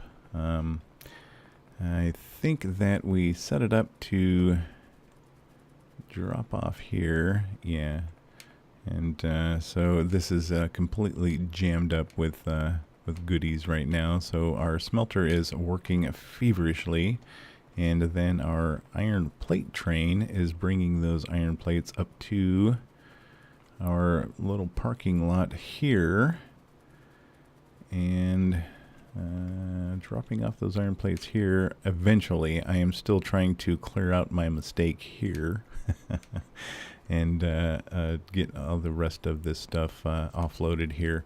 Let's go ahead and get this changed out here, and that should empty out those containers a little bit more quickly. And then we're going to have to run this iron plate to somewhere, and I was thinking about we just run it up and dump it right onto the bus, which would be fine. We don't have a whole bunch of production going on right now because we're still in pretty early game, so yeah, we're still just I do have biters turned on, so if you'll see here, we're well basically surrounded by biters. So we need to you know, secure our borders here. Now, I went out for a brief look around to see if I couldn't find a refinery, one of the Whistle Stop refineries, and I wasn't able to find one, which is quite the bummer, actually. That means that our our oil refining is going to be done someplace a long ways away from where we are right now, and that's going to mean securing a much larger area as well. And it looks like we could probably just run a wall right across here instead of having these here. We could just run a wall across there. That would be fine. From water to water, that would be just fine. And there goes our little train there. Going up to drop off some more stuff. Now this train is full, I'm pretty sure. I can't get into the cargo, but I'm pretty sure it's full. Yeah, there's 4,000 in each one of these cars, so yeah, we still got a lot of work to do. So, well, let's get to it. I think we can take this belt down now. Need that any longer. There's no more miners over there. We have basically mined out all of the iron ore in the starter position. Still got a little touch right there, but it's going to be inconsequential here pretty soon because we're going to have iron plates coming in from our train. As soon as this thing finishes offloading, I'll be sending those here. So let's see if I can clear these out a little bit. Just make sure there's no contamination of our belt once we get it going. Now I just need to figure out where I'm going to run that plate to. Really, I haven't really decided. I have an idea, but I haven't really decided where I want to run that plate to. So, all right, that all looks pretty clean there. And we shouldn't have too much left in here. No, not too much at all. Okay. All right, so let's let's go see where we will dump off this iron plate. Because right now this belt runs up and ties into to these guys here, which I have cut off because I want to dump out all the rock from here, all the iron ore. And yeah, let's see. I really would like to have it on the end of this production line here. Let's see, where does this come from? It comes from the other smelter there. We have no science going on right now. Oh, that's why. We got to work on getting some light blue science. It has been unlocked. Let's see, what do we need for that? Red circuits, engines, and electric mining drills. Okay, so I do have a blueprint for those science packages. And we will probably plop that down here shortly because we got to get some science going here. Everything's looking pretty good so far. So let's see, where is going to be a good spot to tie this in?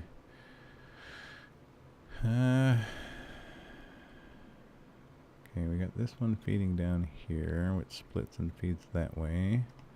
And splits and feeds into here. How's our...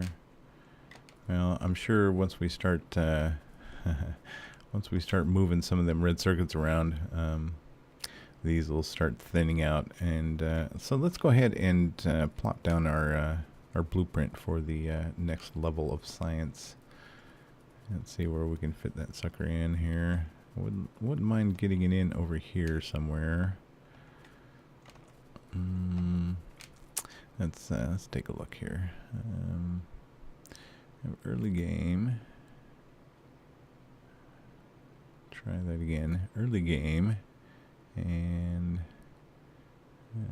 no, it's going to be under science, I think. There we go. Science, and why do I have to? I'm not sure. I mean, oops. God dang it, I keep pushing the wrong buttons here. Why? Why? Okay. Alright, so.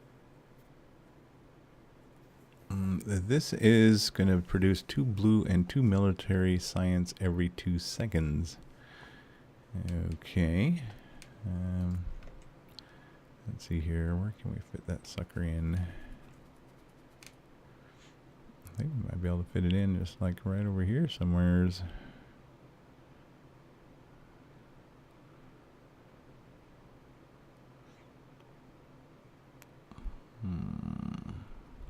And along with this, we're going to have to plop down another science array as well.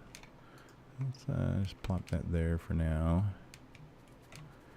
And let's grab our science array. Red and yellow belts.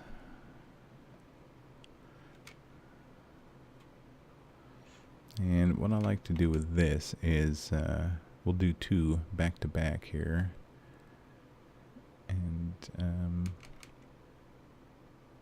And that way we can double up the amount of science that we can do here. Let's see.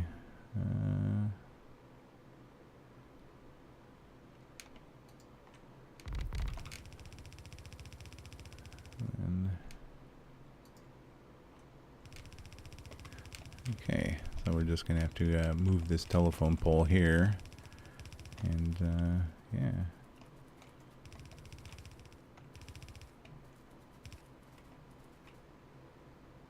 Go ahead and pull this out, and I gotta remember to put one in there. Come on, let's go, nanobots. That it? That's all you got? Alright. Let's go grab some stuff. Let's go shopping. Okay, so I'm going to need these guys here. I do need some science buildings. Grab these here. What else did I need over there? Undergrounds. Lots and lots of undergrounds. Okay, red and yellow. Egads. Let's go put all these away.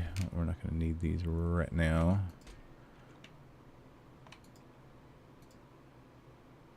You know what? Just go like this.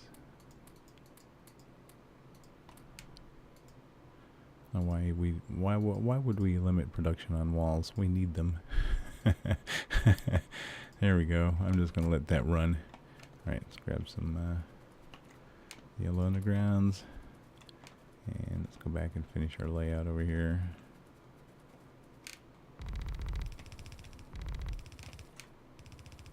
I grabbed the wrong inserters.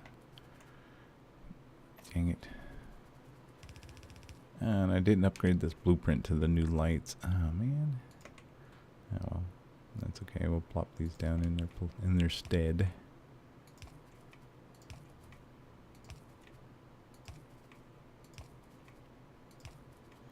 Gotta remember to run my blueprints through my upgrade planner.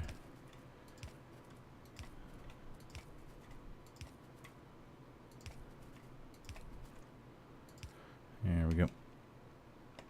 Okay, let's go grab some more stuff. There we go, nanobots, at your leisure. At your leisure, nanobots. All right, let's go put these yellow inserters away. Let's grab our long-handled inserters. Oh man, it's already full. Dang it. I'll keep a few on me here. And, okay, long handle, here we go. Only 50, what? I need a lot more than that. Okay.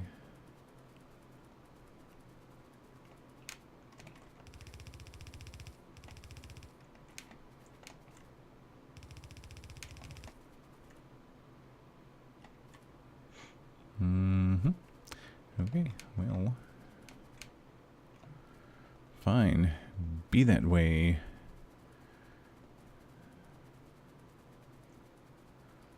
Yeah, so getting this science produced will definitely give us a better idea of where we're going to need more resources.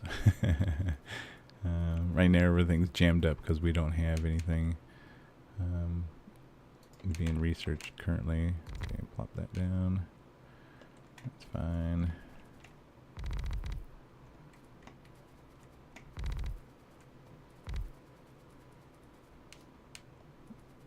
Okay. It might take a few trips back and forth here, but that'll be alright. Grab those. Grab more of those right there.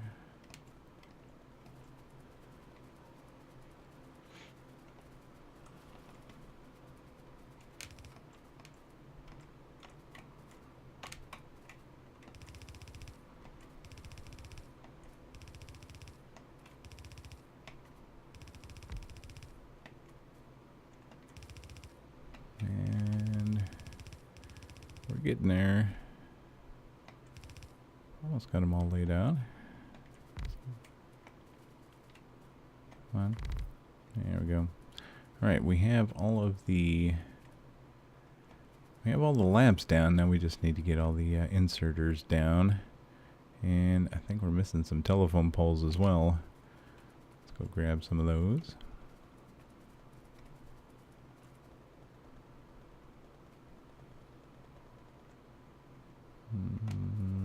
Right about here. There we go. And do I have... Yeah, I'll grab some more. Just in case. Okay.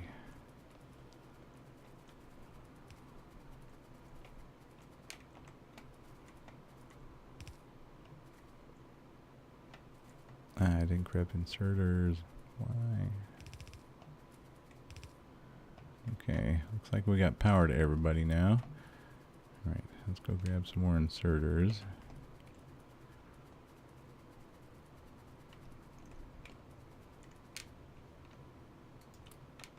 There's 120. 125. That should work. That should be plenty.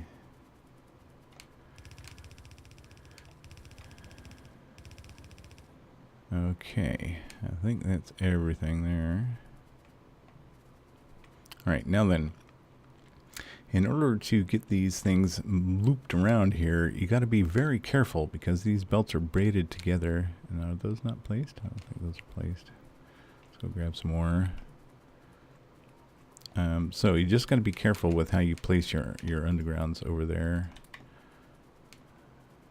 Oh, that's all.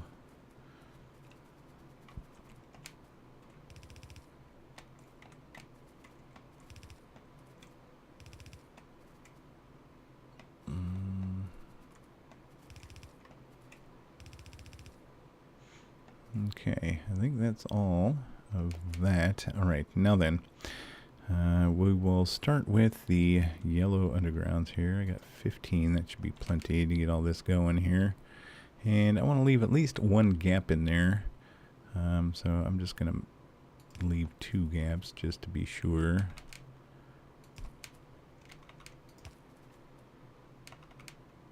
There we go. And this will be the input for the one science here, and then it's going to loop back around and come in here. So yeah, this will be just fine. And now then, on the other end, we need the blue or the yellow and the red. So let's get the yellow ones down. Again, leave 2 spaces here.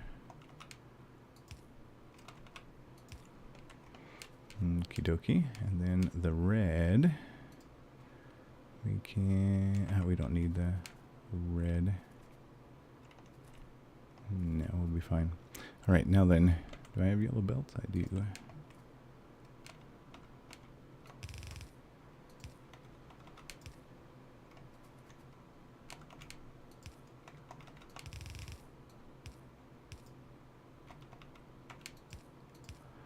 Alright, that completes that loop there. Let's grab some of these here.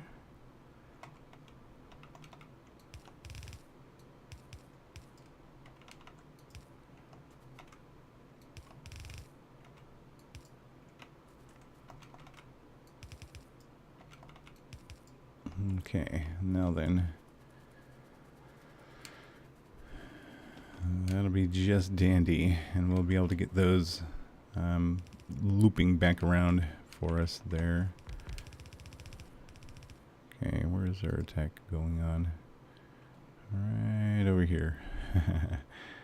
Right over here. Because we don't have any ammunition over there just yet. We don't have an ammunition train over there to supply any of that yet. Alright, let's go. Before they get too rambunctious over there, we'll go and dispatch some biters here.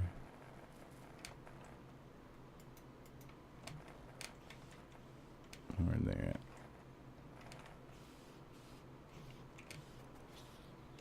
There we go. Do I have any ammunition on me? I do not. Okay. Well, that's alright. It'll be fine. It'll be just fine.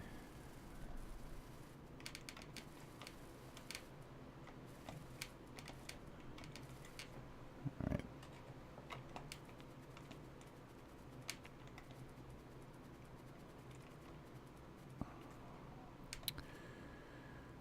Okay, let's see. I want to make a loop out of these as well.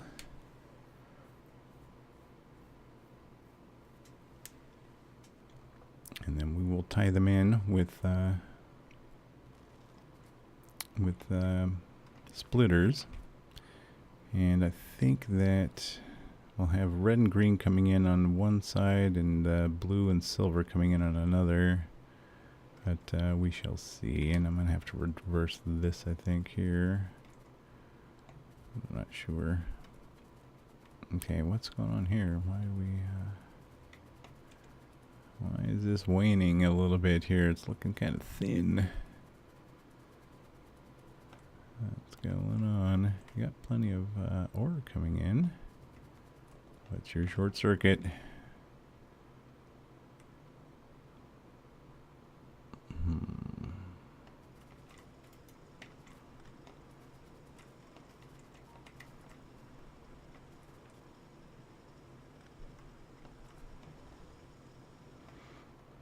Okay, I think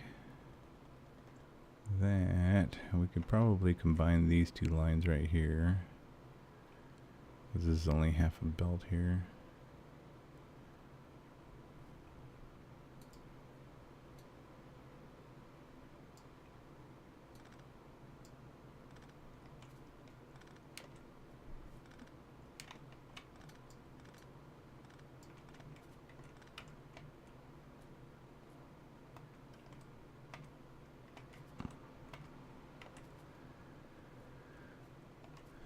Okay.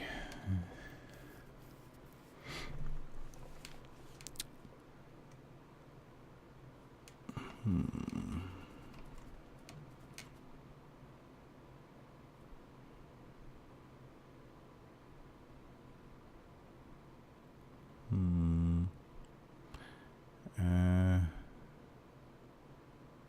don't know about this. I don't know about this here.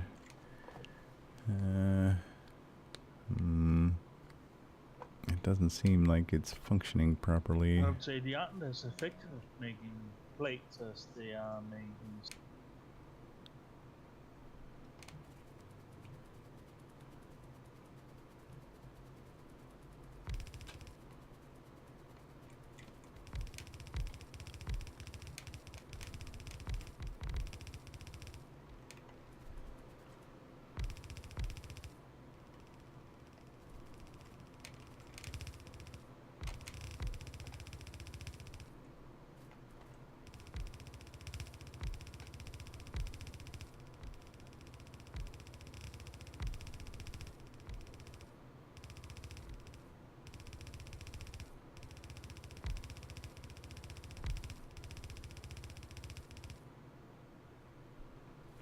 And again, I didn't see, we don't need these on the end. That blueprint's a little funky right there.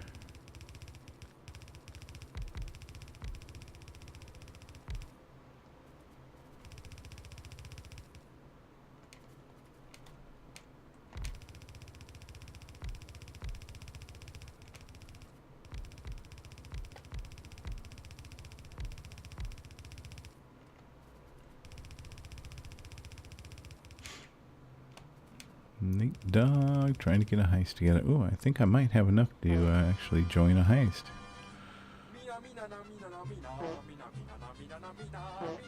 Yes, it's too quiet in the chat. I know everybody's like watching intently. You know, it feels like a Friday to me, and it's only Tuesday. Man, oh man. I don't know what's going on. I'm completely lost.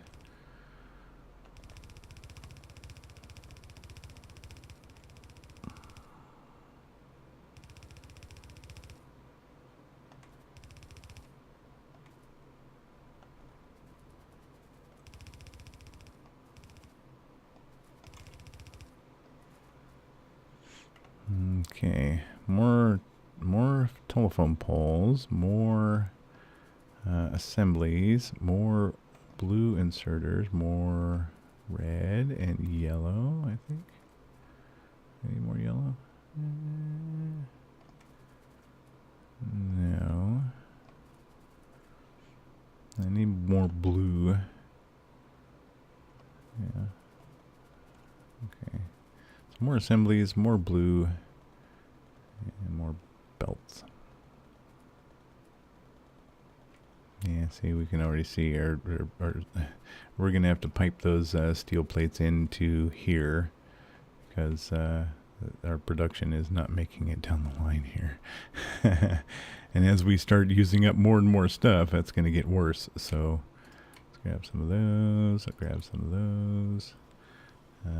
Grab some of these. What is filling my inventory here? Alright, let's get rid of that. Get rid of that. Take that out.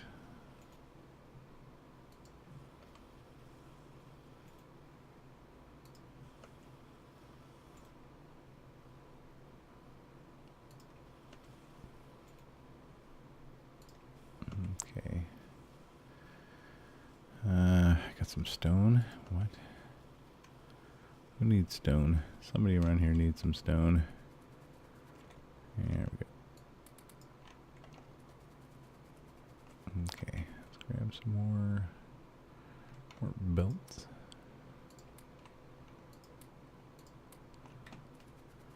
And assembly machines. Here we go. Nope, telephone poles.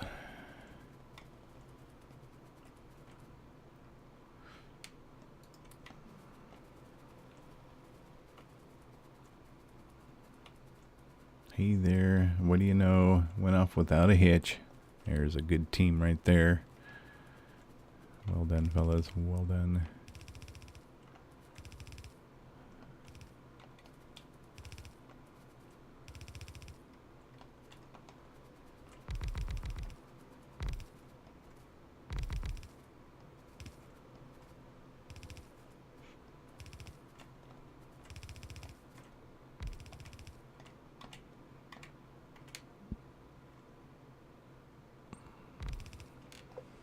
Sweet.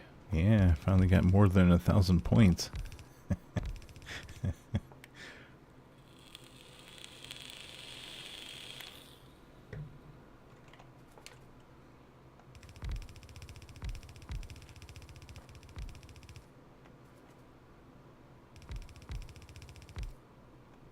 Okay, I'm out of belts. I'm out of telephone poles. Okay, belts and poles.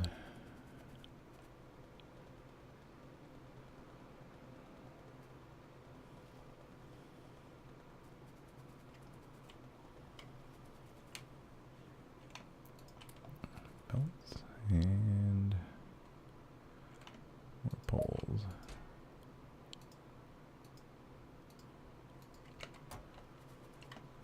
Okay, that should do it for that array over there. Then we just need to start piping in the goodies.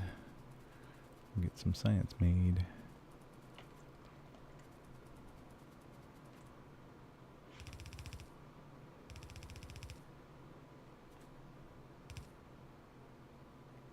Come on, Nanobots.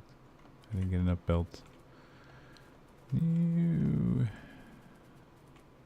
Alright, well I got some lights on me. Oh, I got 3.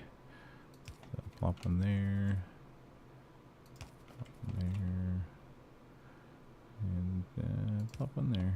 Oh, why not?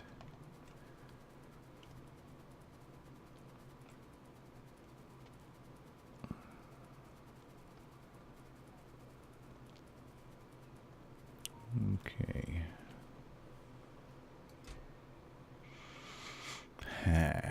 Yeah. Man, I got a lot of inserters on me. Okay, I'm gonna clear out my pack here. Take all those out.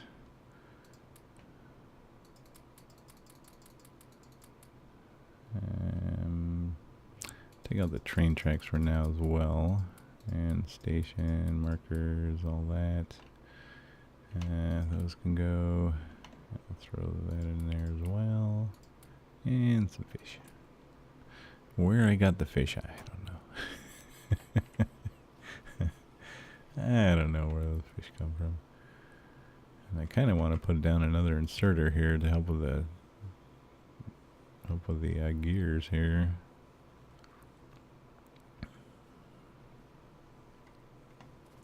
Yeah, we're having trouble with our gear production here. It is just slow. Why is it so slow?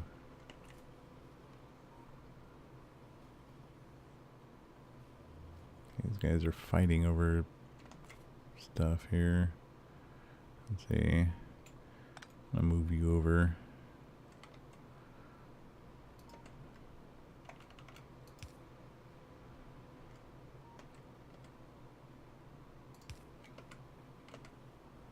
Okay. No, they're not fighting over it here. They're doing the same over here. Okay.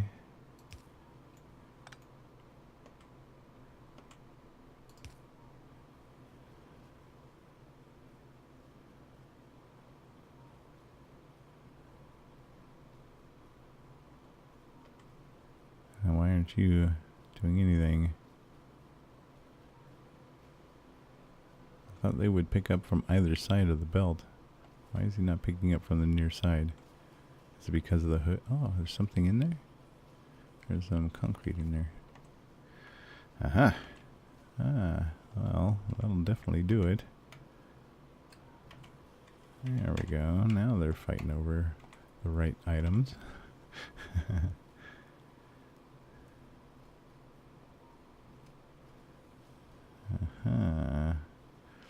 And that's what happens if you don't have enough. If you don't have enough space in your backpack and you're picking up a whole bunch of stuff with the nanobots, and they can't put it in your backpack, they'll leave it on the ground, and then later on, as you come running by with a belt or something, it'll pick up that debris on the ground and put it on the belt, and it'll jam up your production. There's a prime example of that, and it's hard to see because it's just barely poking out of those undergrounds there. But there was something going on here, but we got it sorted. So that'll help with the production of the belts, that's for sure, because they are hungry belts. Okay, so almost ready to bring this online over here.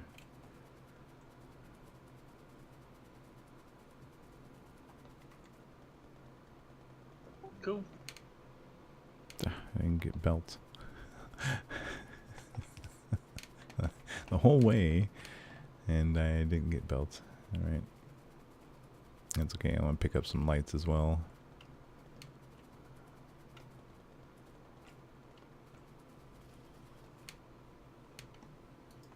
There's some belts. Okay. And let's grab some lights.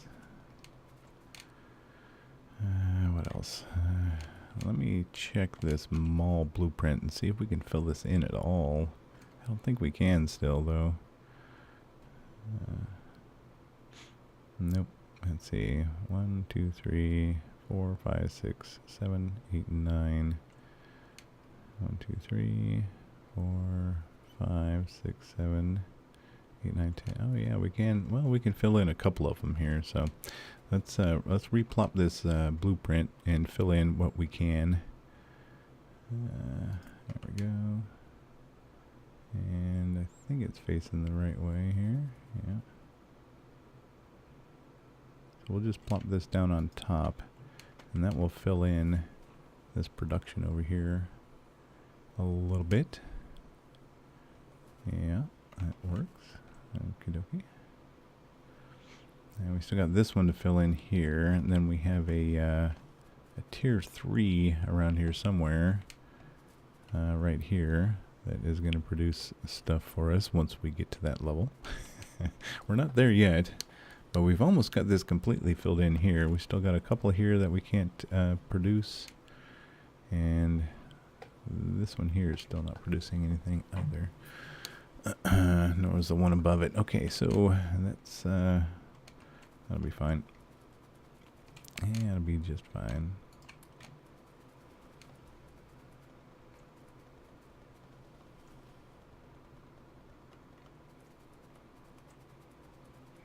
Alright, let's take our time cruising through here, make sure we got everything down.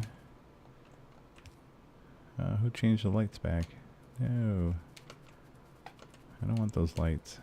Those lights suck.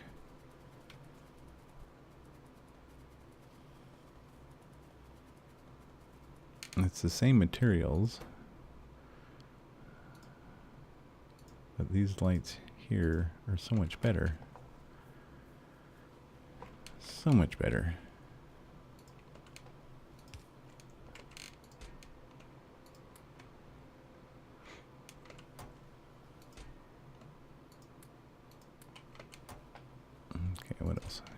throw that concrete in there. It's looking pretty good. Okay.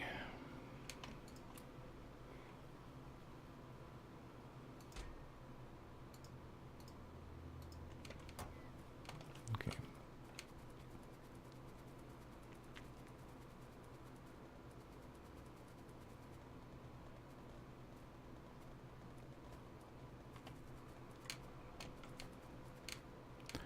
All right.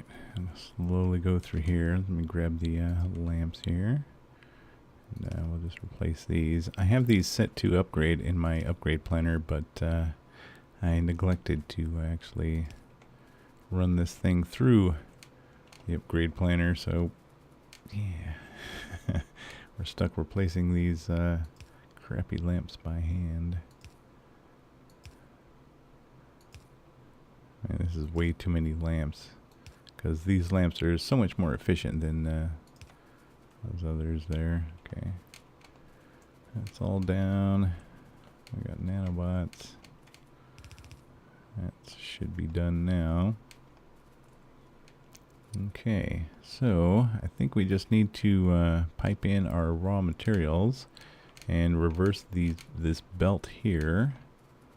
Which actually, this belt here, I don't think we need this belt here. So I think both the sciences end up on this belt here. So I'm going to take this belt off.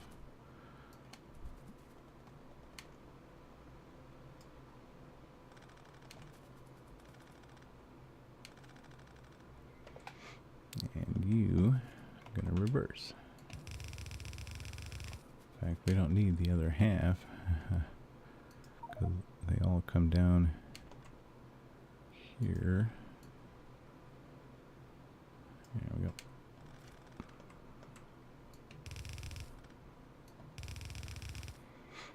Okay, now those will run into here.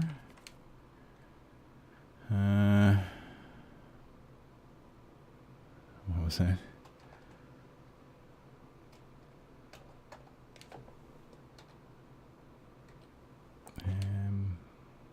I missed it. I missed it. Oh well. Alright, so what do we need here?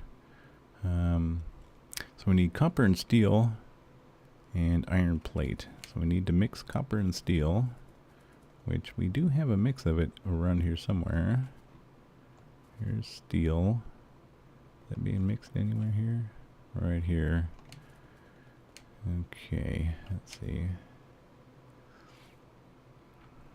As this Zelrun goes flying by. Okay, steel's coming down from there. Alright, so we can mix up some right here, actually. I think that would be fine. If we can just pull it off of here. And we'll pull some copper off of here, I guess. I don't know.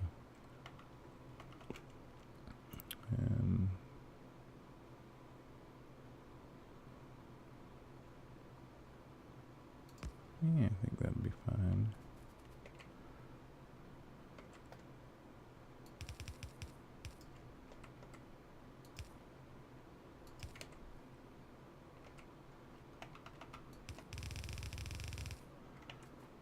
Alrighty. I'll give us some steel.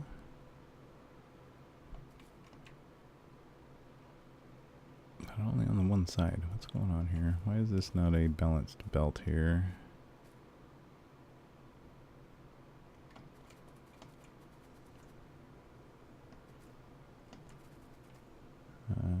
Oh, we have some upgrades going on here. Okay. They just haven't been completely upgraded yet. So that's why we only have the one side there. Okay. That's fine. That's fine. That needs to go here. Yeah. Okay. Let's see.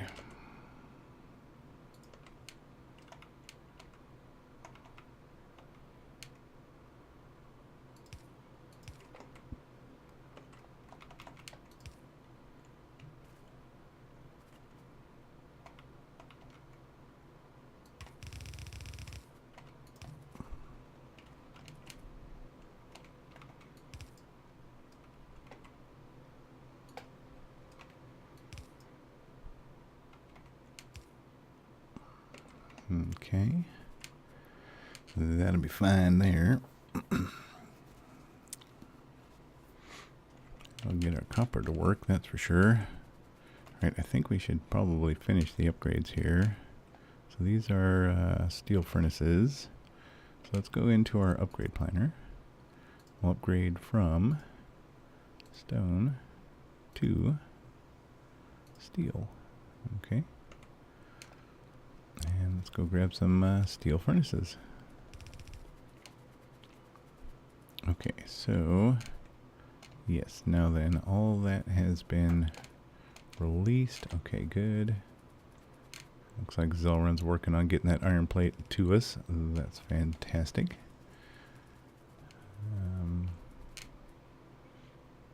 I was going for furnaces, which are...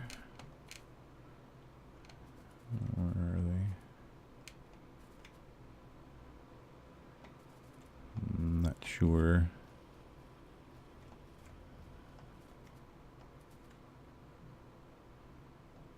We must have them here somewhere.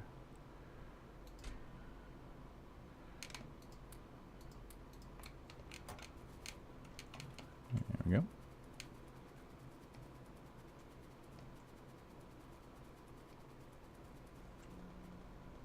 Okay. Then grab our upgrade planner. Grab us one.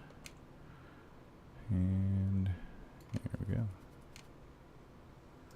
Bada boom, bada bing. That'll do. That'll increase our steel production there quite nicely. And we're going to have to do the same for our copper, though. Alrighty.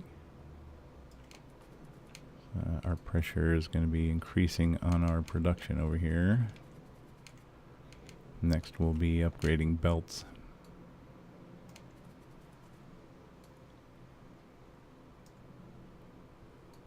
Okay, I don't think I have enough on me to finish, but yep, we were close. We were really close. Okay, iron plate. Well, iron plate.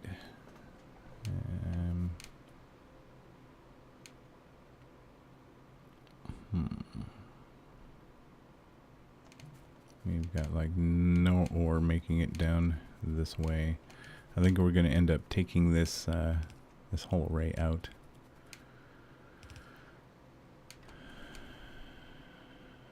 That's my thinking.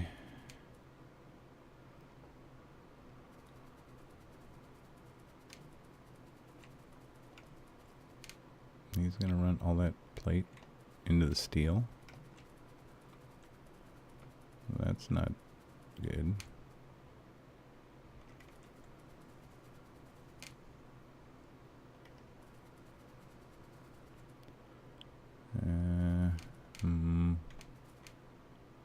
Right, well, I'm going to cut that off there then.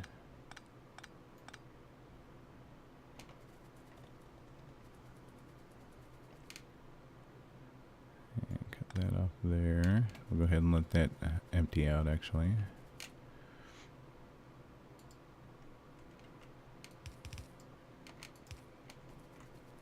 Okay, and then we will we'll redistribute this.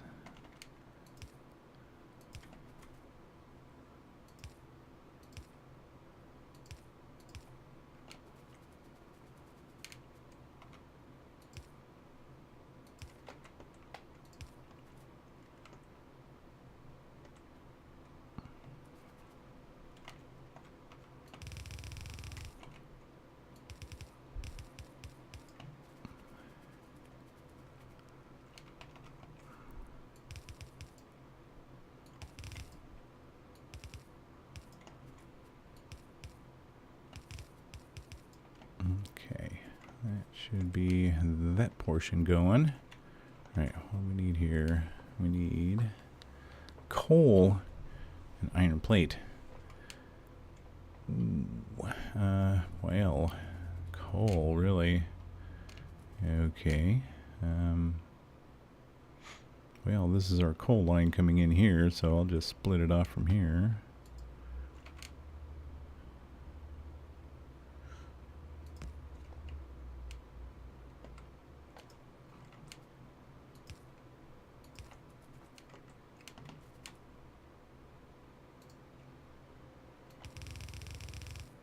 Okay, now then, to come out over here.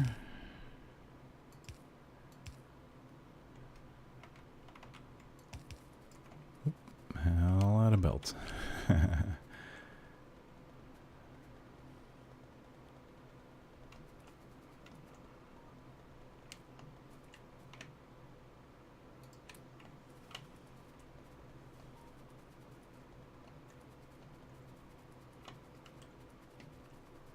Yeah, I think we're going to end up taking down that whole array there.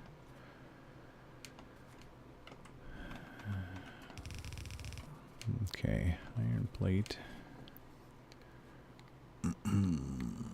Let's see. Does it matter which side? I don't think so. Like, it'll be just fine.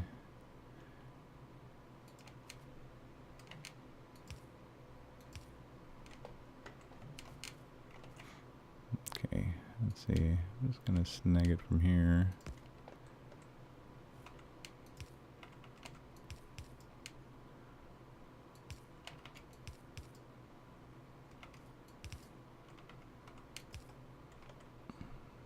There we go. Copper and iron plate.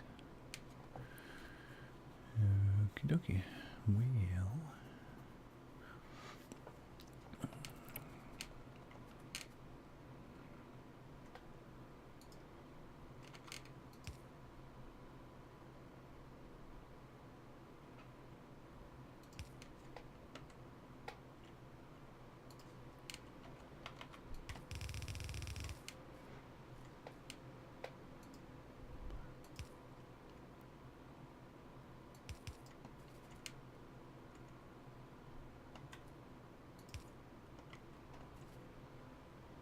That's iron plate there. This is copper here.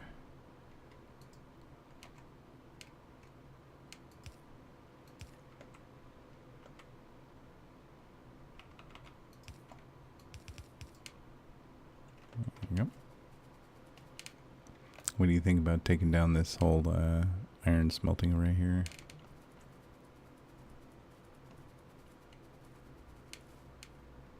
Yeah. Because that iron ore isn't going to hold out for long. I guess we'll just wait until this iron ore is gone, and then we'll pull it down. Well, I'm actually just waiting for upgrading to electric. Right. So when we get electric furnace, I'm gonna pull it all down. Okay.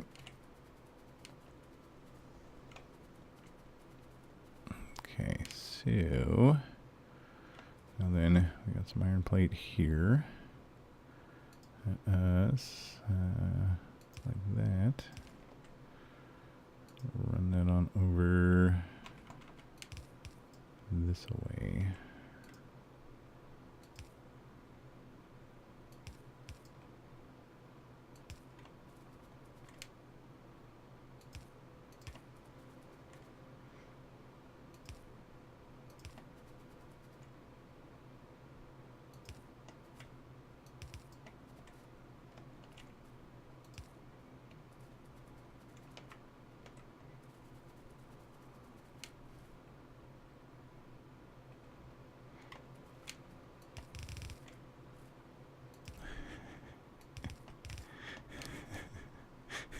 It just cracks me up to see Zelron just go flying by.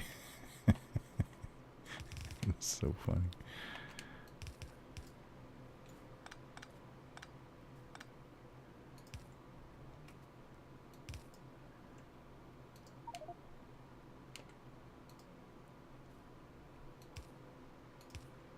Okay, there's that portion of the array done.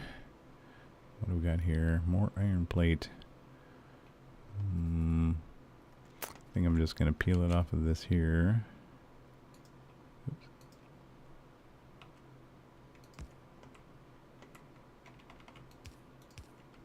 Okay. Next. I got red circuits, green circuits, iron plate, iron plate, iron plate, and steel. Yeah.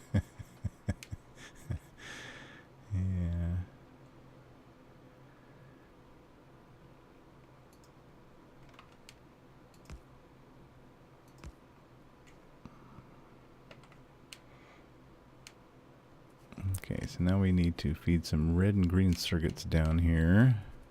Let's go get this spaghetti mess going even better. Let's see. Here's red.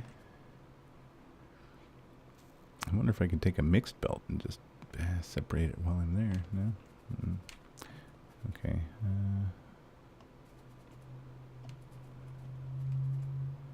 Green circuits.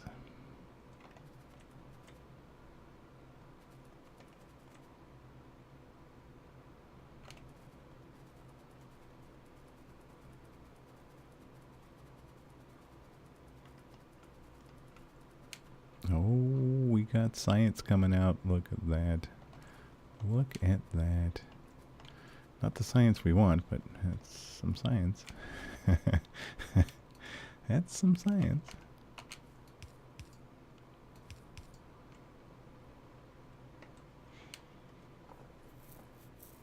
Actually, I probably need this here.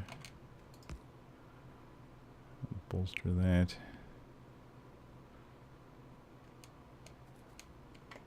Okay, we got iron plate and yeah.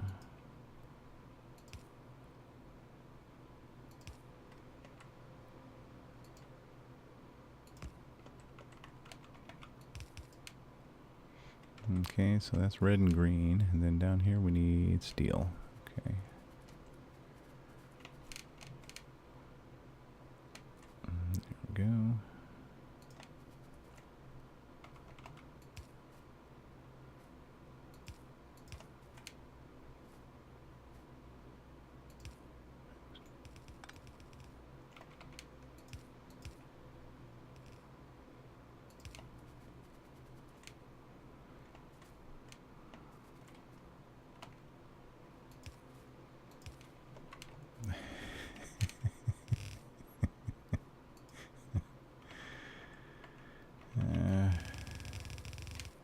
Oops.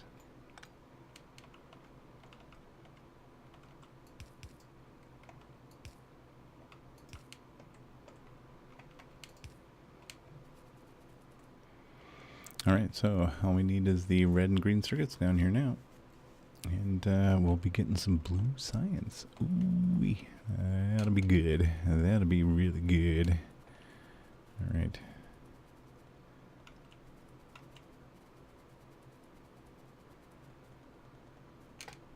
Now then, where are we going to tap into the green here? Because both of those lines are feeding the... both of those lines are feeding the mall. I think what I want to do...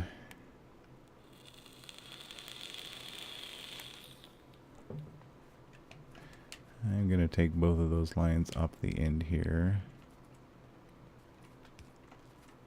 And we're going to run them together. But you can actually use one line to feed them all. Okay.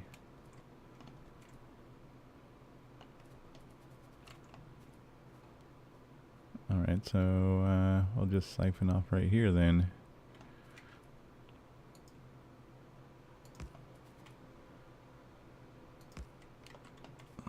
Okay. This will be just fine. Let's see, I need to get it up to here, right? No. It needs to come down along. Egads. I don't really have a clear path for those things.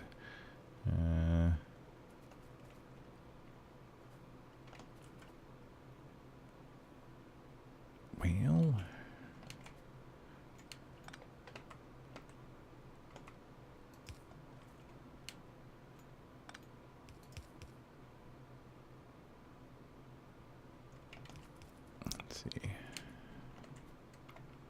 Can we get them in here? I think we can.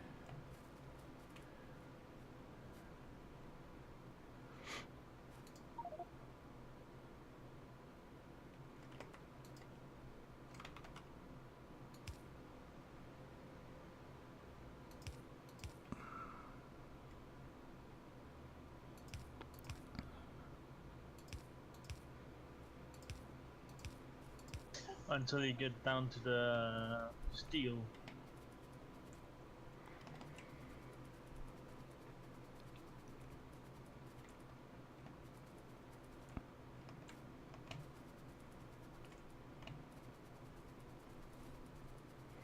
It'll be fine. It'll be just fine.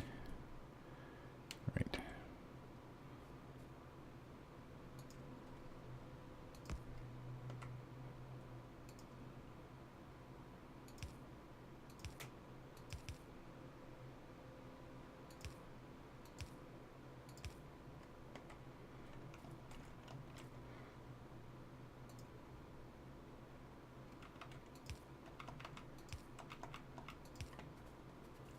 Okay.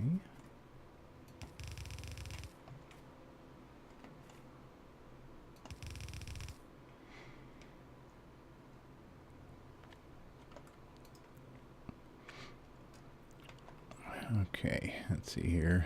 There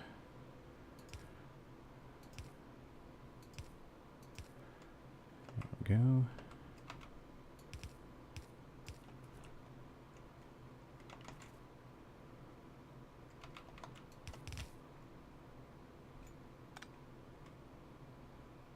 Oh, come on. Just put it back in my damn backpack, you. Right.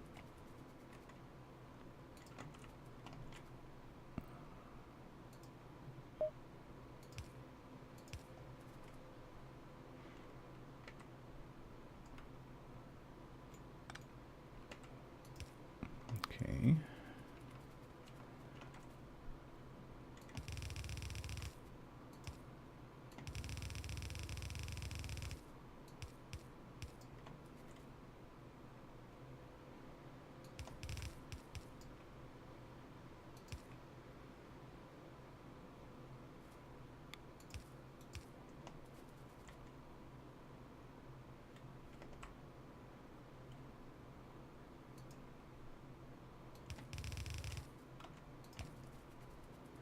Excellent.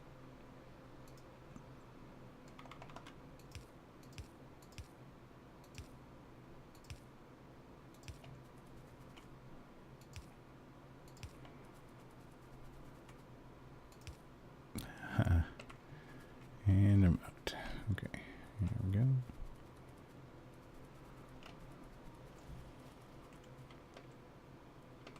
Yeah, grab some belts while I'm here. All right.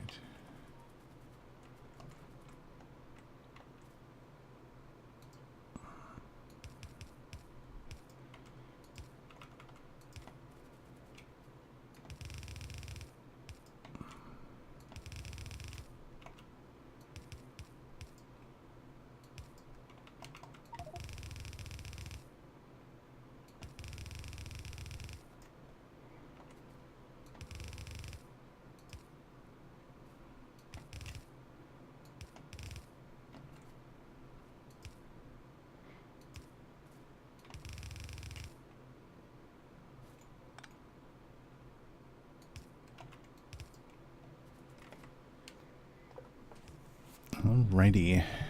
Damn it, Crash. Found you a cracking Halloween sound clip as well, but too late. Aw. But hey, it doesn't mean I won't need it. You'll need to be quick and add this to the stream. I'm sure once you hear it, you'll know exactly what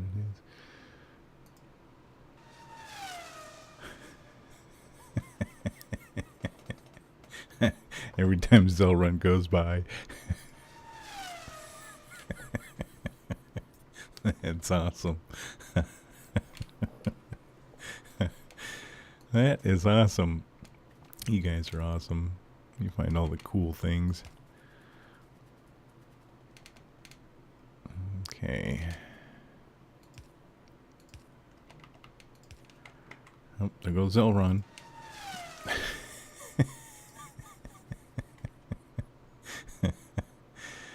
Oh boy, that's funny.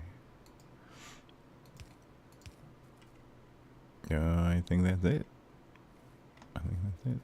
Oh, there goes Elron.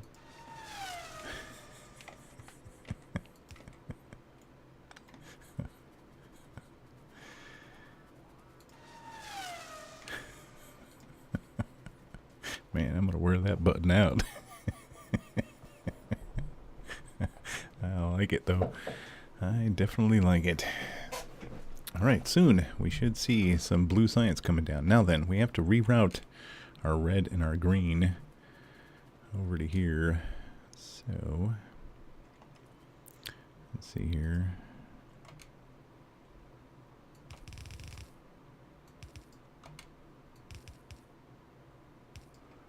There we go. And that will be coming back out over here.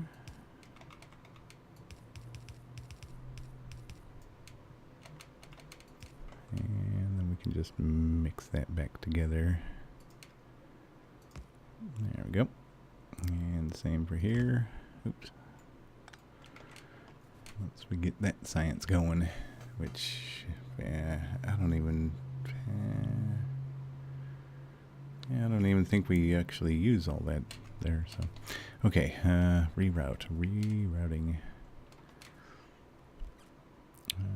So all this can come down actually. Oh, I'm seeing fluctuations in power. Brownouts are happening.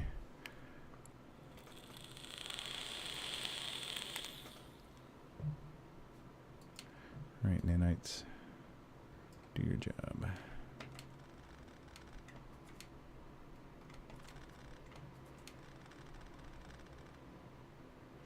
Well done, fellas. Well done. Okay. Now then, we'll bring that right on up over here. That'll be just dandy.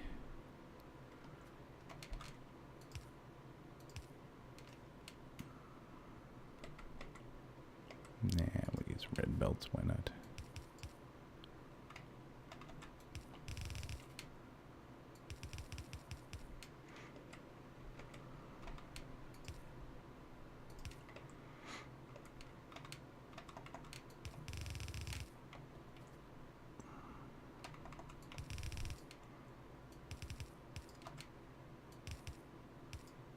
Okay, there we go. Fantastic. Ooh, oh, hey, look at there. Blue science. Oh, yeah. Oh, yeah. Okay, well, we have no power over here right now, but that's alright.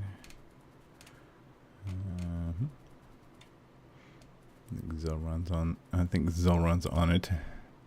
Ooh, there's our copper.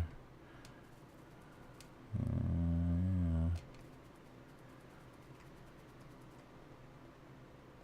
I see lots of belts here. Oh. Oh, hey, our train is actually doing something fabulous. Okie dokie.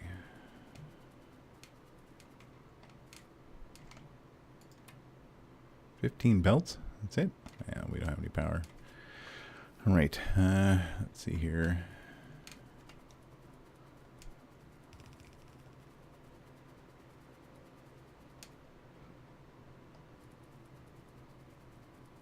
I think our power is right down over here.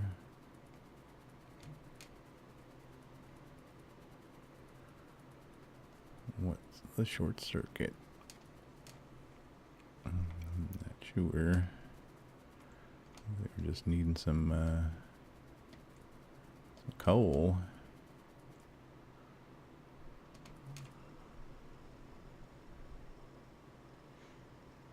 Wow, that's an awful lot of coal.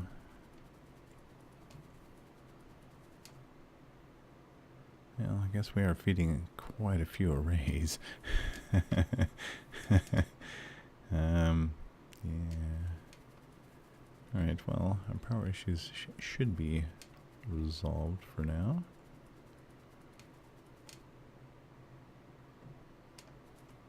Wow, this thing is taking forever to produce.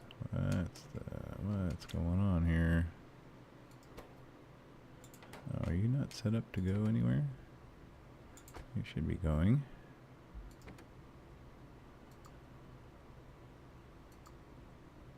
All empty.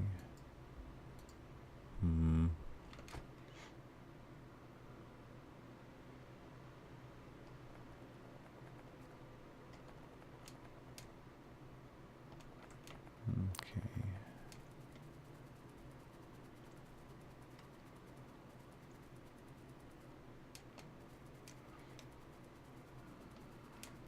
You know the moments where there's nothing left but to scream? I'm sure this fits. It's not loud.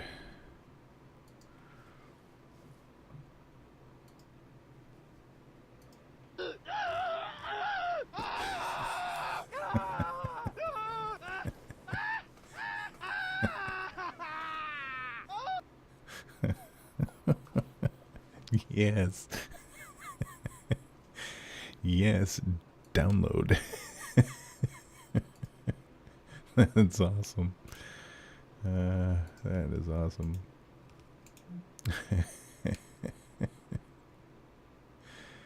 Yeah, save. I'm taking this one as well.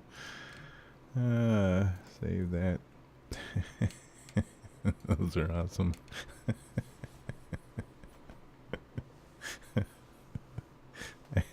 I know you spend a lot of time on that in my instance. Oh, it's so good. Oh man, funny stuff. Okay, let me finish what I was doing up here. Right. Oh, we do need to set up a train to start delivering some of this ammunition as well. Because we need some more defenses here. I think you missed one. Did I?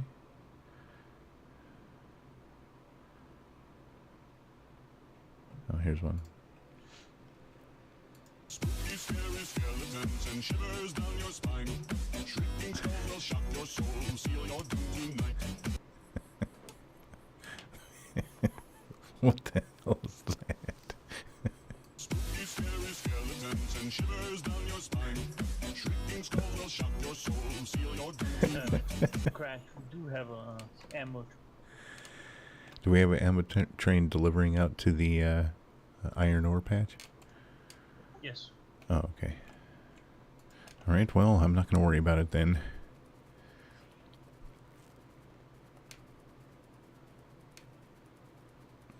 Okay. Rerouting the red and blue. Oh, that's done. Oh, we got science going. Alright. Excellent. Look at that. Oh, how good is that? Well, only half of them have got science in there, but hey, we're getting there. We're getting there.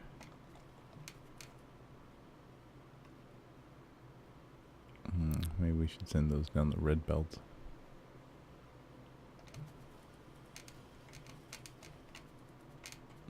Okay, let's see here. Gotta get these looping back around as well. Let's see, I'm out of belts. Okay.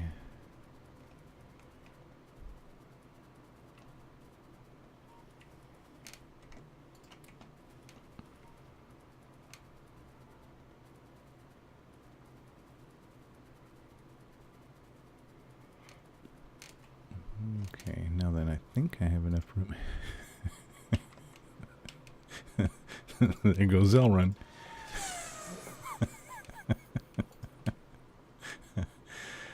Oh, God. I don't have enough room. Ew. Dang it.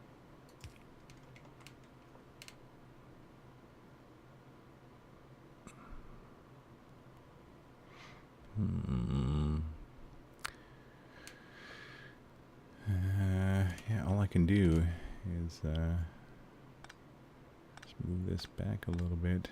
'Cause I gotta get another splitter in here so I can loop these things around.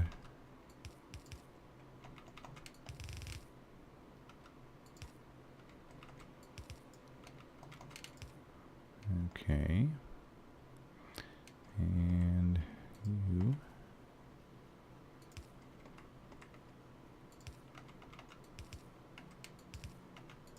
There we go.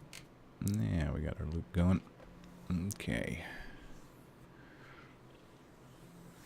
We got some happy laboratories now. And why these guys aren't picking up any of the green over here, I'm not sure. Or the red and the green. There's green in there. There's red in there. There's blue. Alright, well, that'll work itself out. We just need to keep feeding it. that's basically all there is to it. We just have to feed it. I may upgrade this belt here. Okay, what do we got here? Hey, what's your short circuit? Why is there do we need? Yes, we do. Why is that there? I don't know. Okay, that'll help with the blue science production. Blue science packs. Alright, any other mistakes? Okay, looks like everything's going now. Okay, groovy.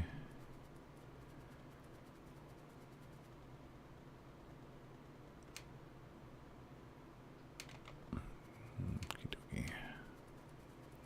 Well, that'll help with our blue science production, that's for sure.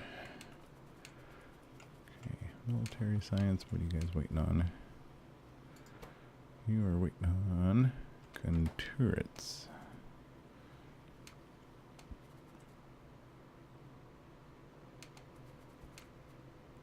And those should be coming out like mad. Not sure why they're not. Iron plates. Aha. Iron plates are really weak. Okay, so yeah, the iron plate's coming over here really weak because the iron ore is just like failing. Alright. Yeah, we're running out of iron ore over here. Hey, that's a good sound. Man. Man, oh man. Alright, what do we do then?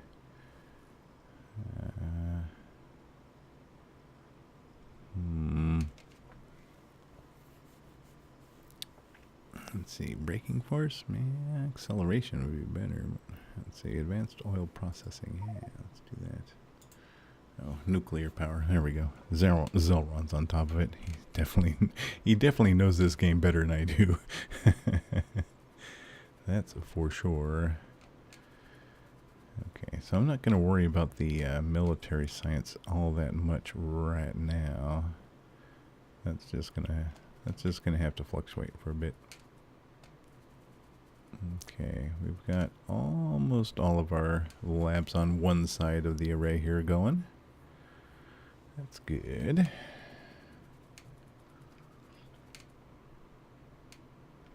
Alright, our military science is already backing up here. We need some military science, or we need to upgrade our ammo.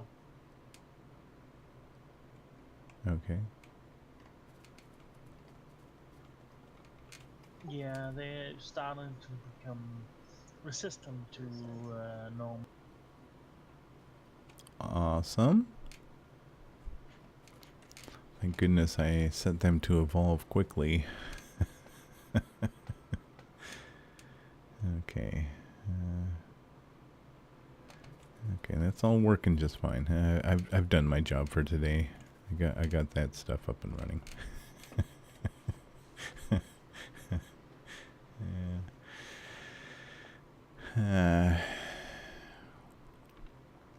Okay, now this here,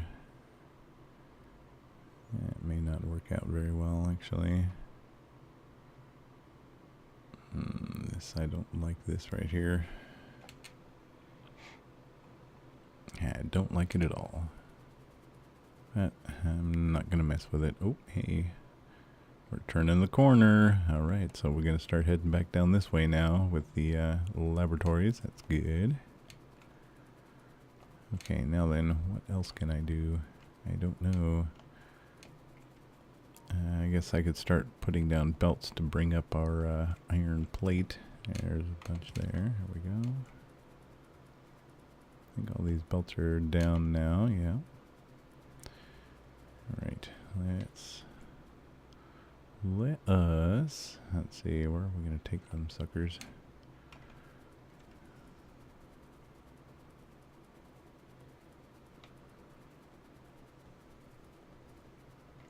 Okay, so we need iron plate in here. Here. So we need, let's see, 1, 2, 3, 4, 5 lines of iron plate. So really 4 lines because this one's doing okay for now.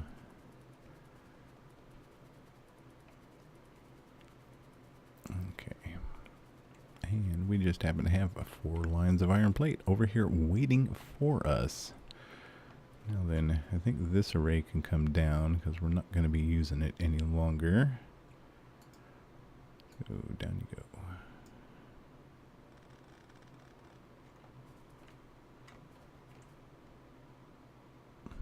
Get all this.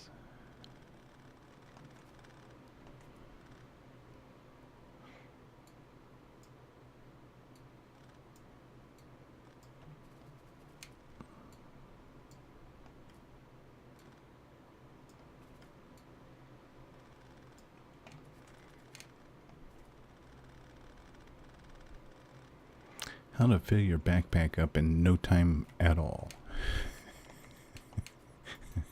And how to burn through your nanites in no time at all. Oh, hopefully I didn't take down the nanite production, did I? Uh-oh. I may have. I think it was right here. Whoops. That's right. I got a blueprint for that. Yeah. Take all that down. Yeah, see, I don't have any room in my backpack now. Now we got a bunch of stuff on the ground.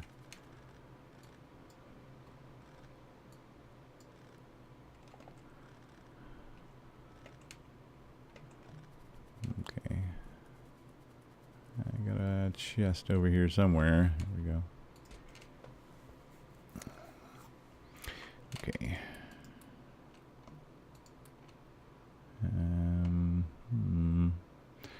These can go in there for sure. Definitely need to set up some recycling.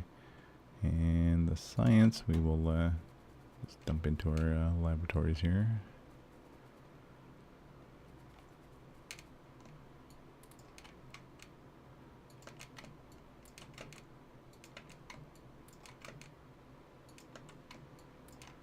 Okay, now then, let me get power back to these guys. They'll stop blinking at me.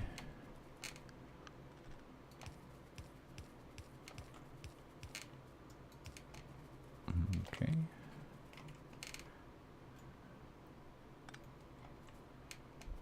Is that all that's left on the ground?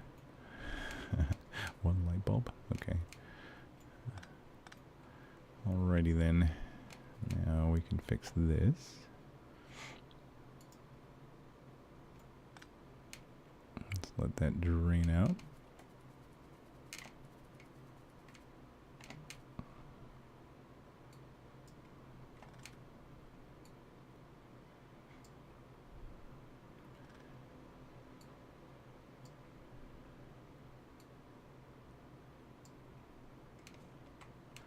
Okay, let's find my nanite production here.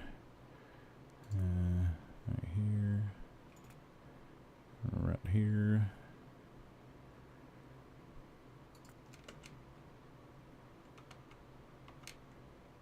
It won't quite fit there, but I'll we got in the way here?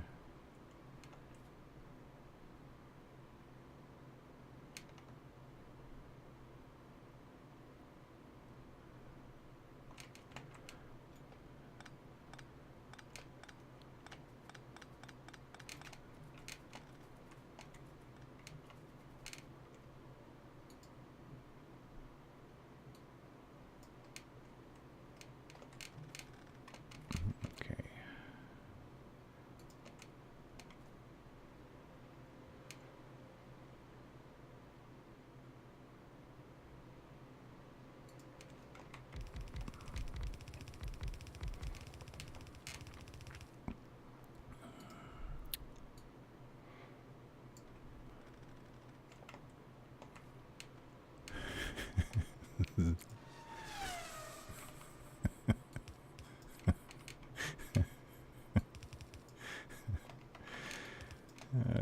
Too funny. Okay. There we go. Nanites are going into the box. Alright, good. And, yeah, 4 stacks would be fine. Alright, let's alleviate ourselves of some of this stuff here.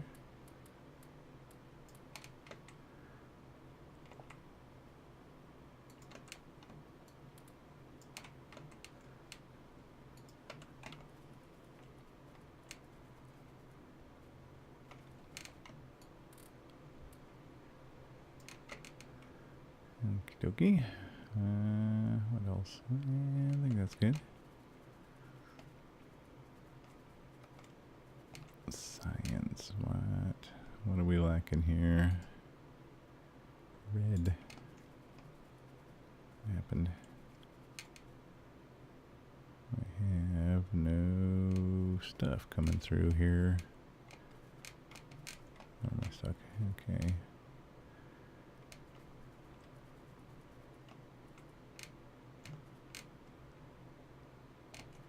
Have no more iron ore coming in.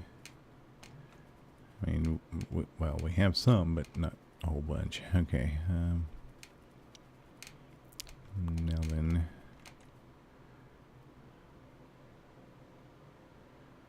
Let's see. You come off of there.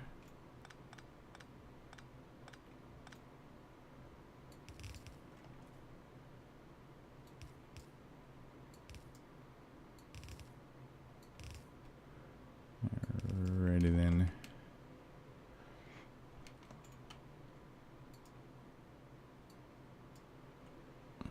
Okie dokie.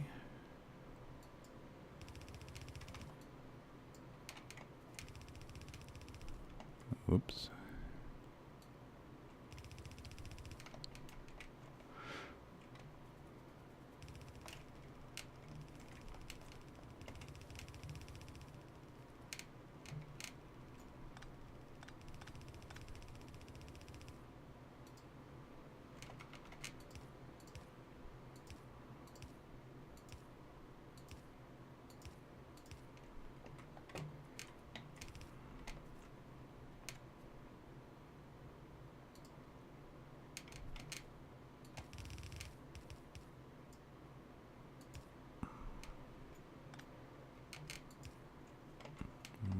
Okay. Good. Good. Now then, that will continue to flow that away. Let's reconfigure this thing here. Let's see. Yeah, it's almost time for those rays to come out, as we need to start feeding in here. Okay, let's see.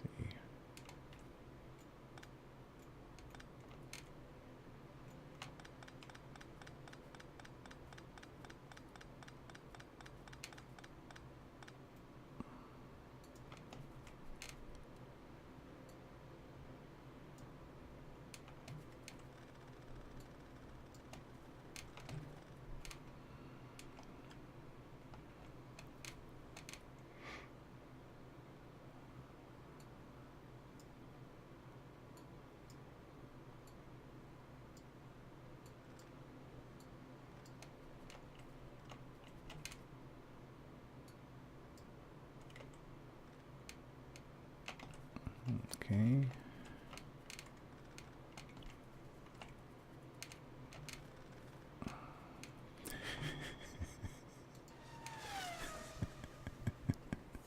I want that on a button so bad.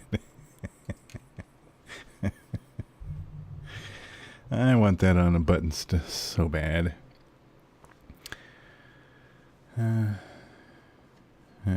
It's the new 4D experience stream. We encompass everything here. Okay, so this just needs actually copper ore coming in here. Which it should. Why isn't it? Oh, okay. I see.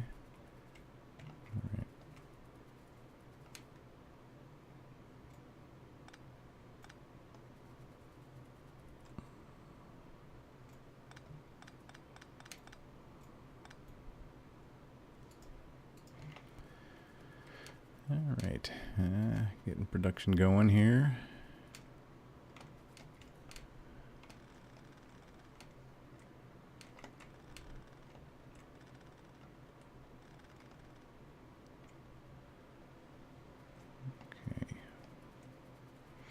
Yeah, our copper ore, we're going to have to do some remote copper ore stuff, I think.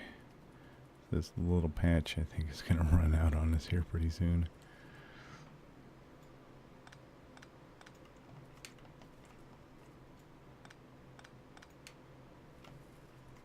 There goes Elrond.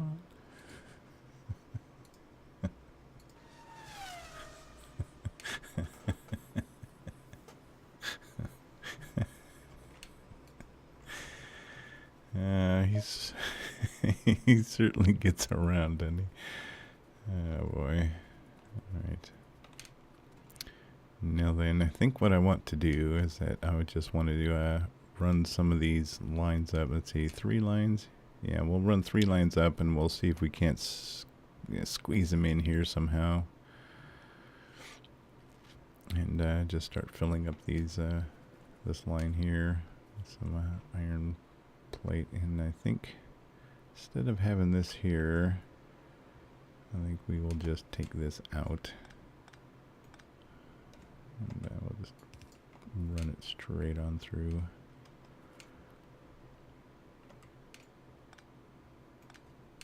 We don't really need the belt of the braiding here.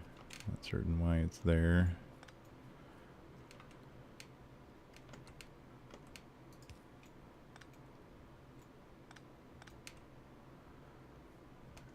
Okay. Now then, can we get something in here? Let's find out.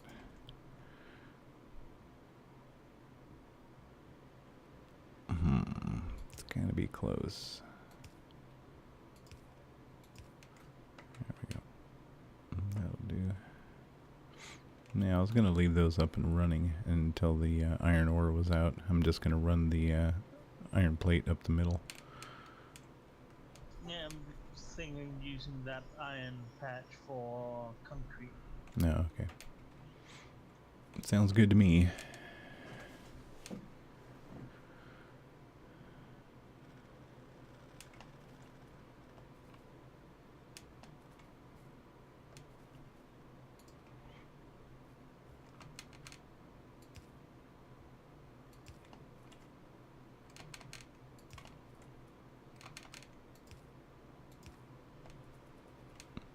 Okay.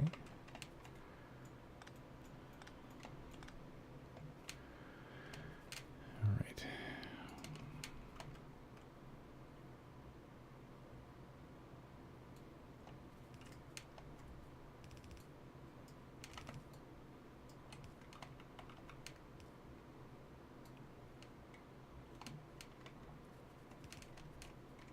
Derg.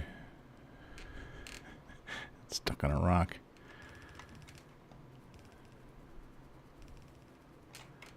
Okay.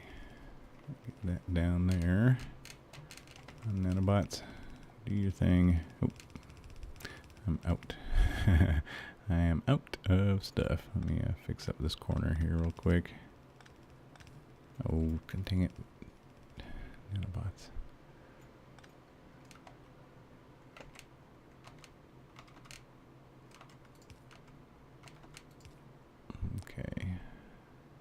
That's it? That's all I got?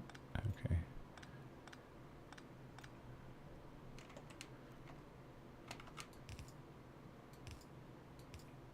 Okay, there we go.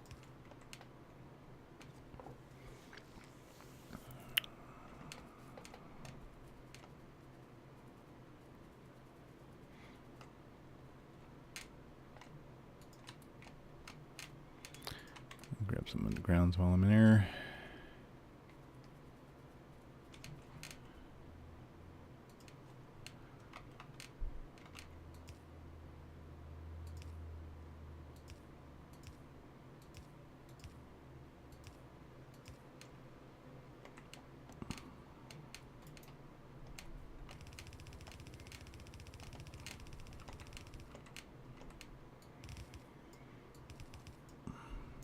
Erg. Man, one of these days I'll figure out how to lay these belts down.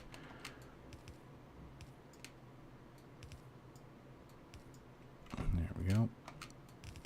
There. Oh, jeez. Okie dokie.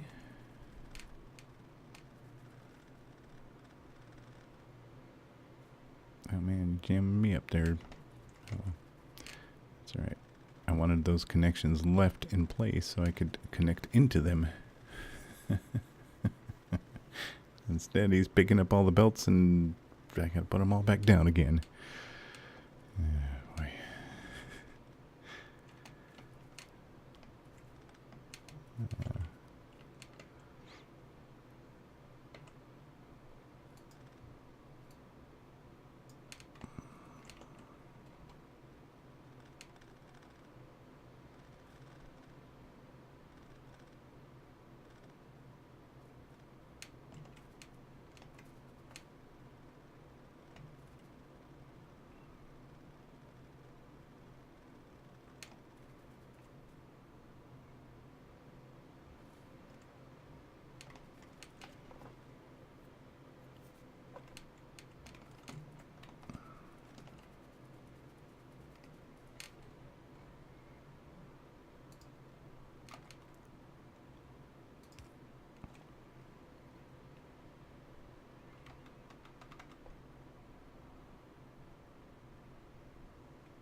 Okay, now then, where were my connections? There's one here.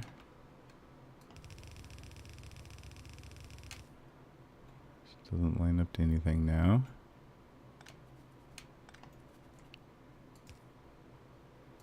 So I'm not sure why.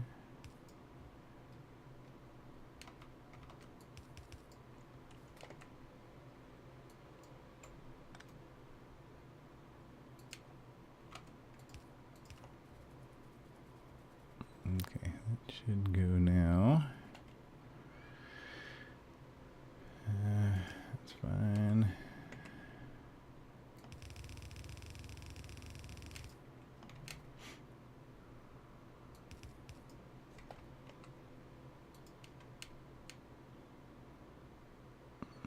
Whoops. Let's get this up here.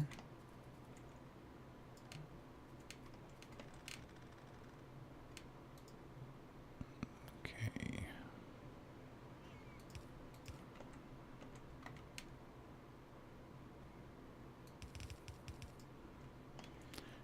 That one there.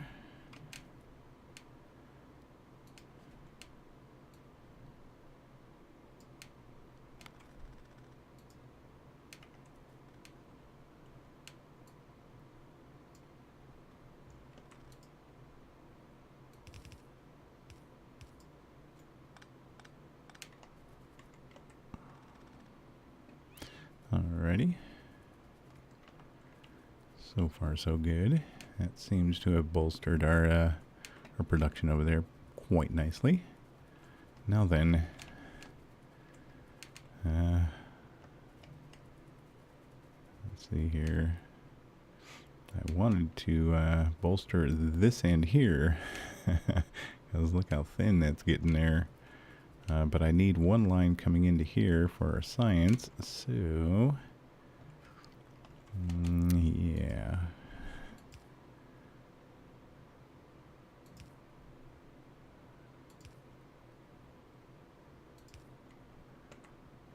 Okay.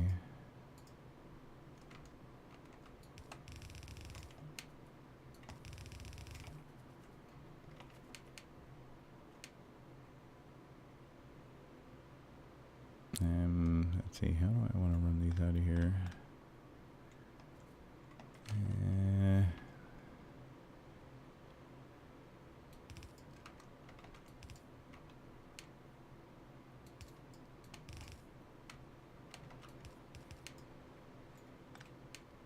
There we go.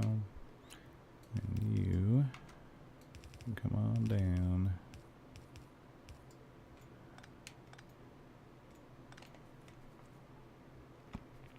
Let's see. Let's take this one.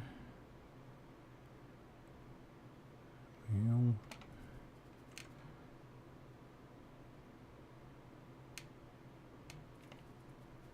I need to connect it to this line here. And this line here also needs a connection, which we can probably siphon off right here.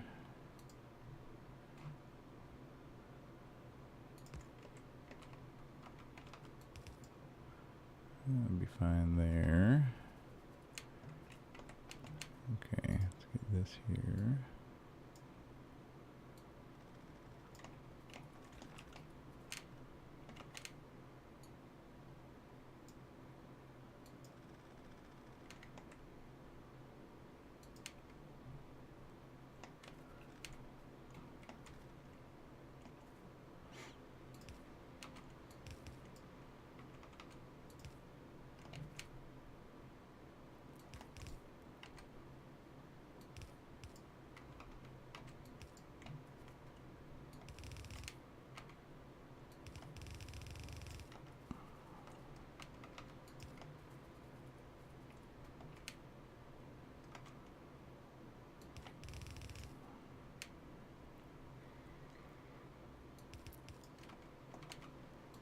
Oops, too far.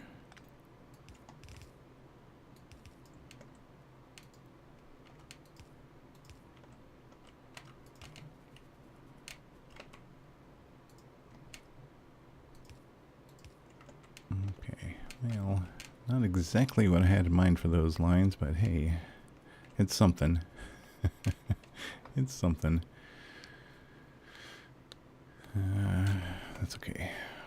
That's just fine.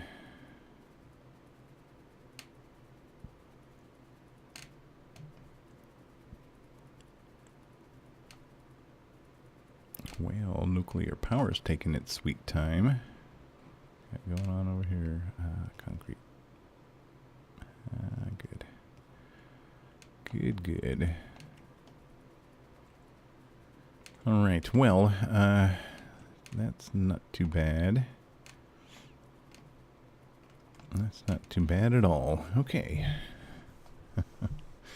There we go. Where is everybody?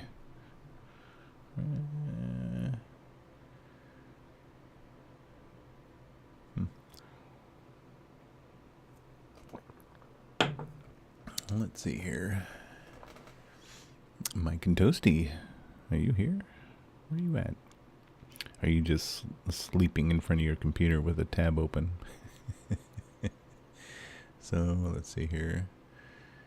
1, 2, 3, 4, 5, 6, 7, 8, 9.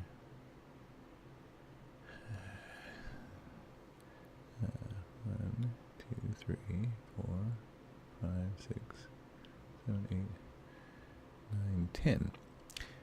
10 bots in channel. 6 viewers. Yeah, that's awesome.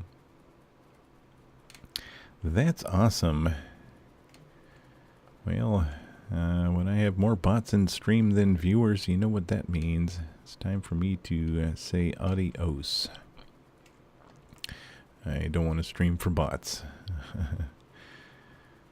Yeah, that's so disappointing, I tell you.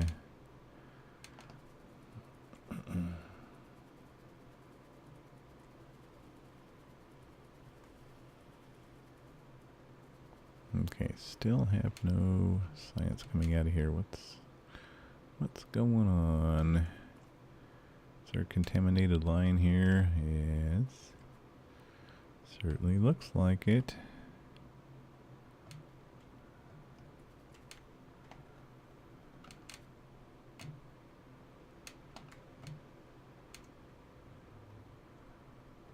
Why are these making steel?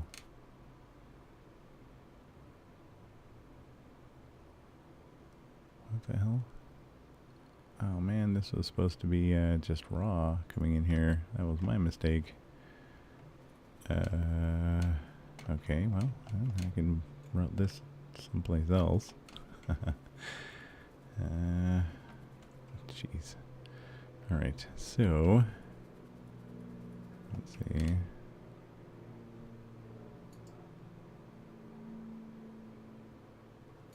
I'm just gonna pick all this up here.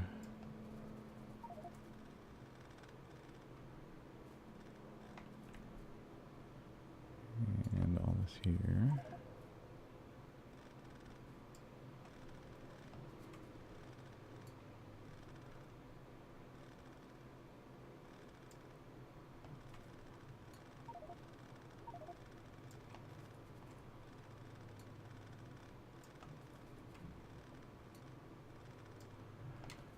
Okay.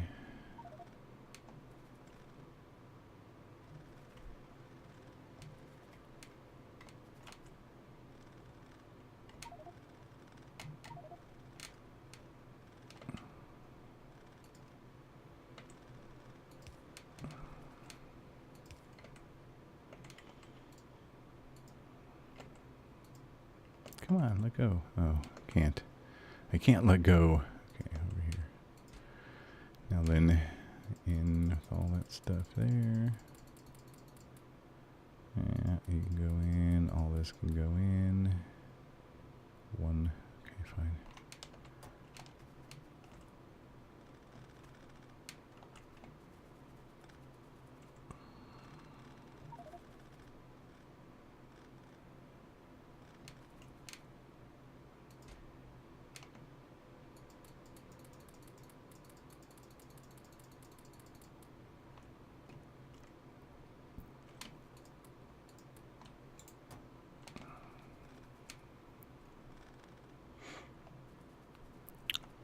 Okay. Slowly but surely I'm getting my mistake cleaned up here. Okay, let's see. And I need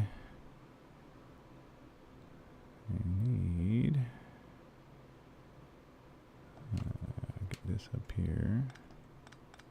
I'll just use this line instead of the raw material here. Just fine. So I need to get all this steel off the belt here. That was my bad.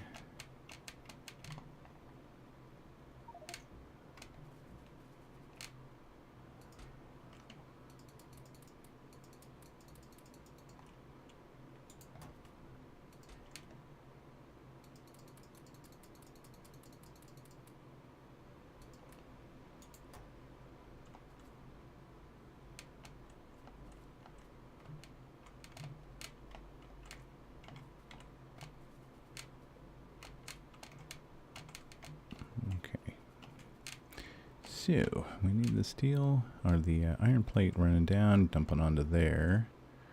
That'll be fine. Let's see.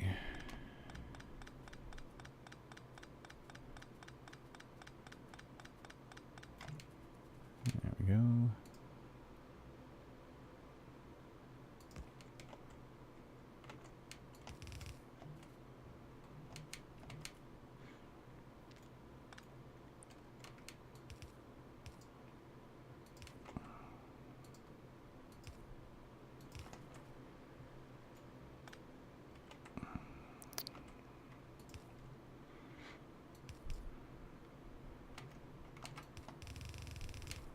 Oops. Not quite enough. Yeah, see, there's stuff on the ground, so the belt picked up those inserters off the ground.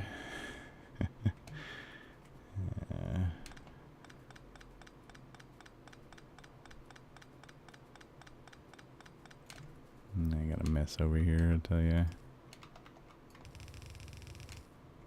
Alright, and that should help. And then why is this all cut off? What happened?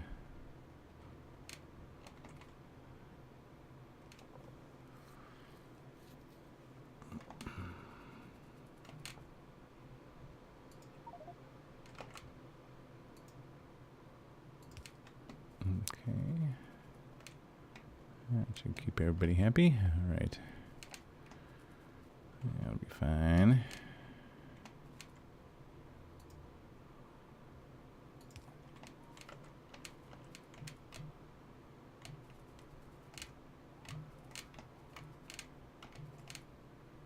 Okay, where are we being attacked? Up to the north here.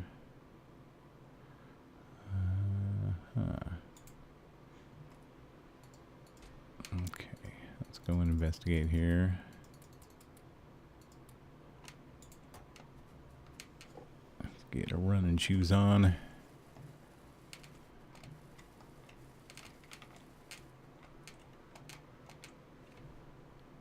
Oops.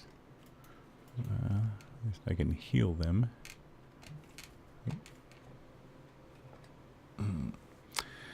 I'm off for the night, Crash. I'm a bit tired and can't focus on gameplay. Take it easy. Alrighty, Mighty White. You have a good night, sir. Hopefully I'll get to your save game tonight and I'll be able to take a look at it. Again, I appreciate you sending that out. Okay, well, Zilron's all over it there. Yeah, we should have some science going now. Yeah, there we go. Okay, well, at least we got green. What do you guys want? Iron gears. Okay, why do we have no iron gears? Ah, they're just taking their time, that's all.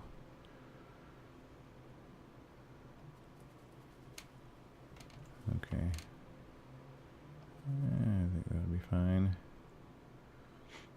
I still need some coal coming in, though. Okay. We have no coal coming in. There we go.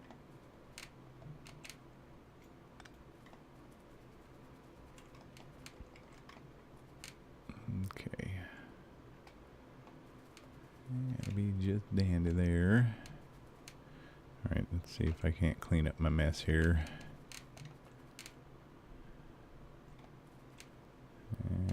Boy. There's a lot of stuff on the ground here.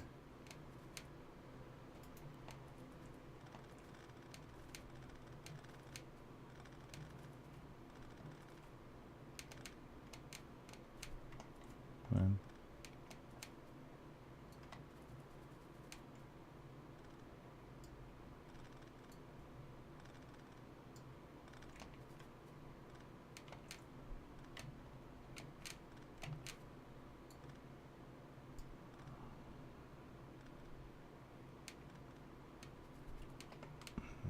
Okay.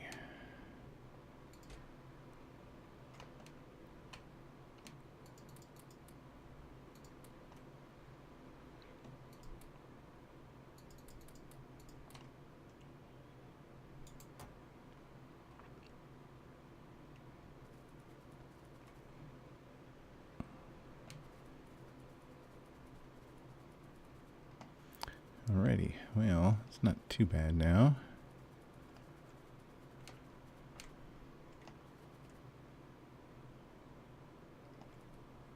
We have grenades. We have miners. We have assemblies. Good. Oh, we have red science. No. Still no gear wheels coming out. Oh. Well, that should be fine. You guys. Iron plate. Iron plate's not making it all the way down the line. Okay. Well,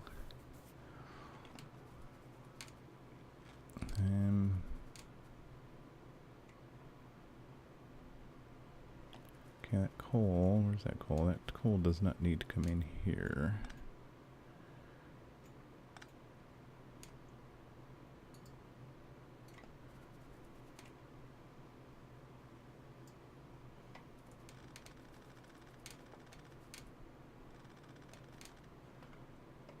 Okay.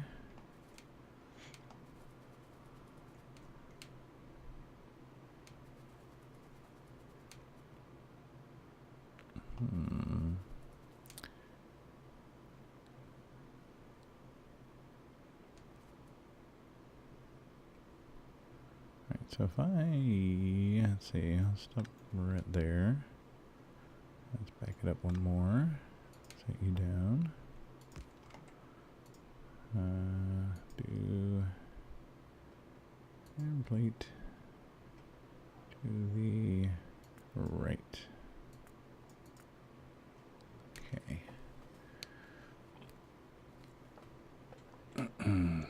And let's see, what did I have in mind for this?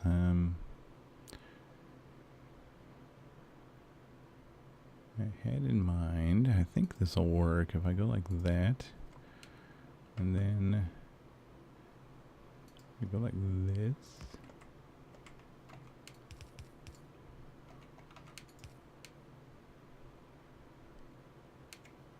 Right? Is that right? I don't know if those green circuits will get through. I guess we will find out.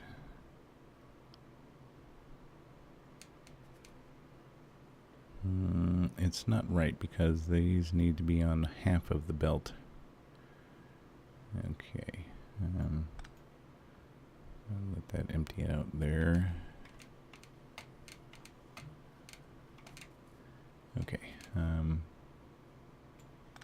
I can fix it. I can fix it.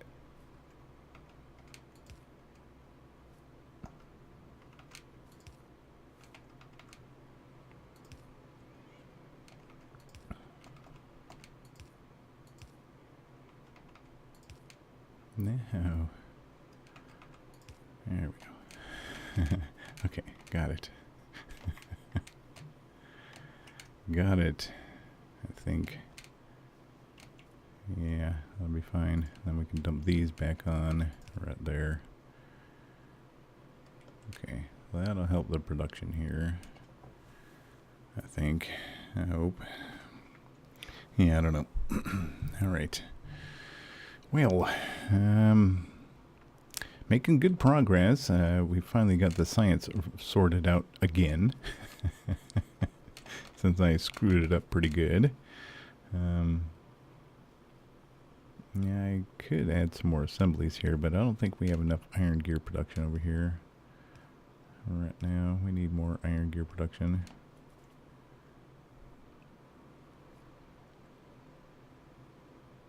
Yeah. And let's see.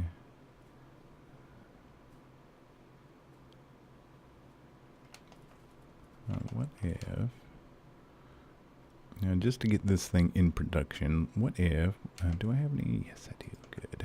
All right. What we'll do is we'll just go like this. And let's go even farther.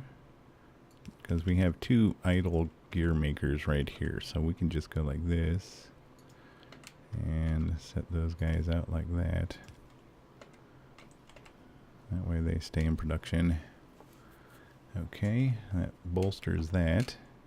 And my thought is that now that we have bolstered that production there, we can add some more of these. Like so. Yeah, I don't know how many more we can add, but we can add a few.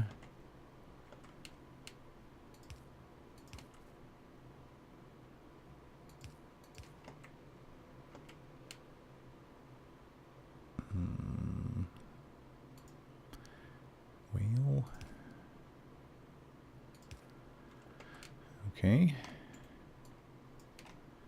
There we go. Now then, that output we need to be on that far side, which we're not going to get.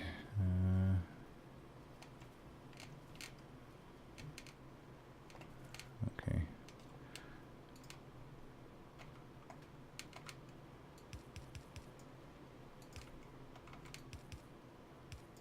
Yeah, we need to go that far, and you let it out, oops, out, okay. There we go. That'll put those on the far side. That'll be fine. Okay. That kind of bolsters the red, and the green is, yeah, it's doing okay. How are we doing up here? Okay, yeah, that works. That works. I'll take that. Alrighty. Alrighty, so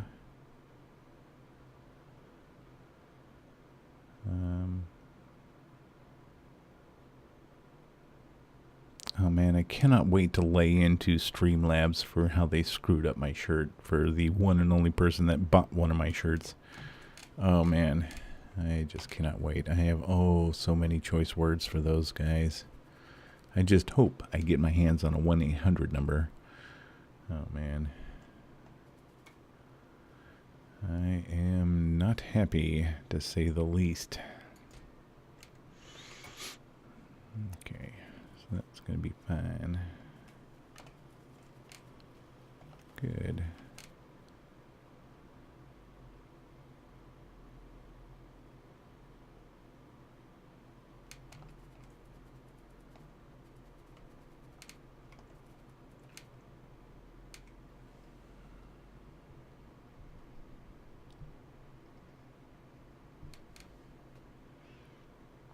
Oh, I mean, I can't wait. Oh, I can't wait. Oh, man.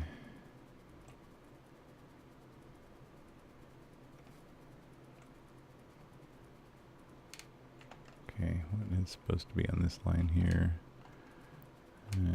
Plastic. Okay, why do we have no plastic? We're full. All of our tanks are full, so there's no production going on. Okay, so let's see here.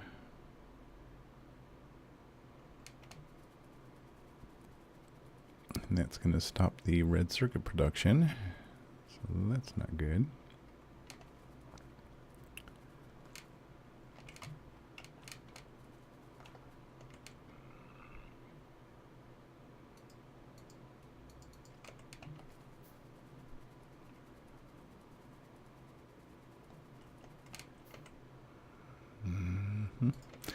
Okay, so if we go like this and oh, come on.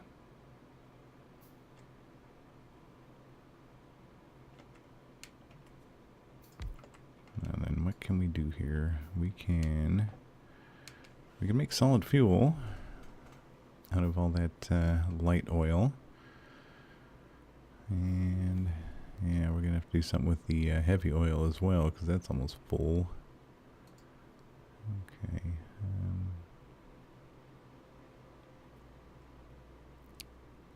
Let's see. He was saying bullet damage, I think.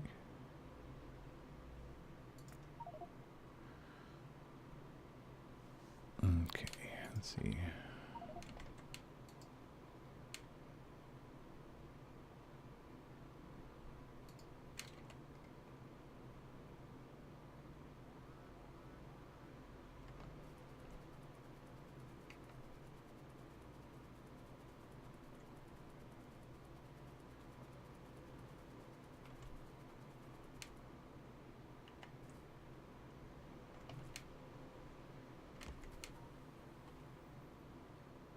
Wow, they're getting through.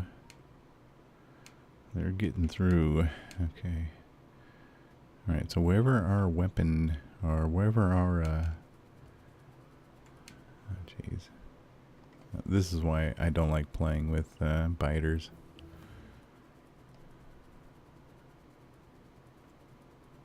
This is it right here.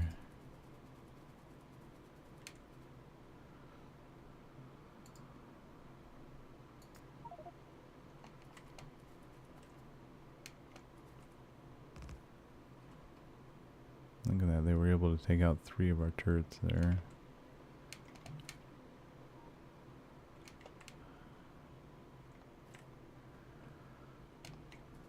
Alright, we need to go and change these into red. Okay, let's follow these back. Let's see where they're being manufactured. And we'll swap out whatever's making this into armor piercing. Black coffee. Yeah, we haven't seen today, Mr. Kuntz.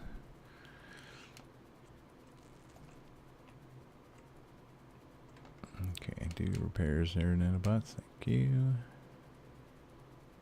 It's one hell of a belt running around here.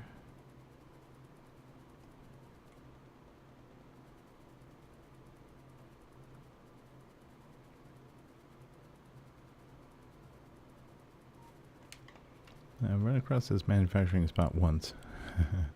I think this is it down here, isn't it? No.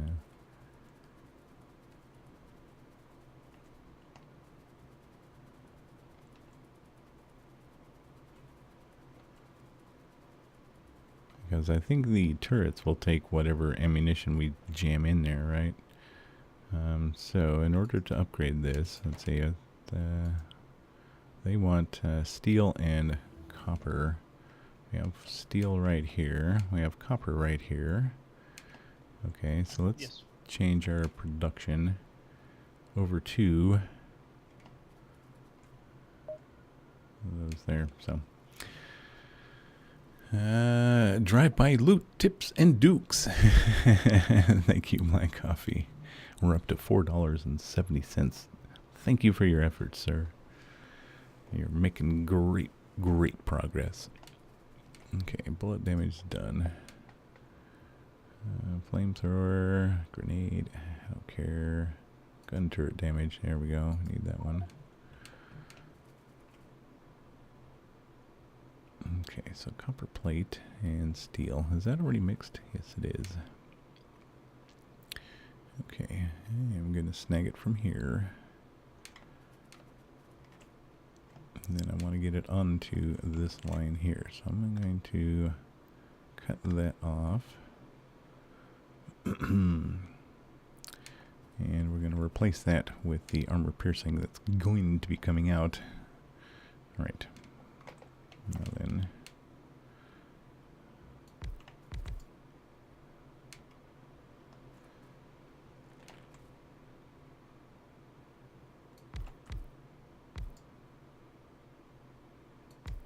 That should be plenty.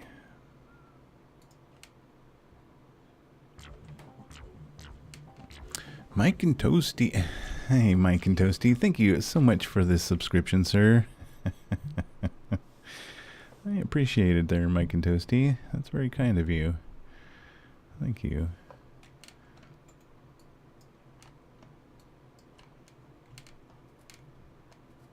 Okay, now then we need to run these up here. And this here can go away.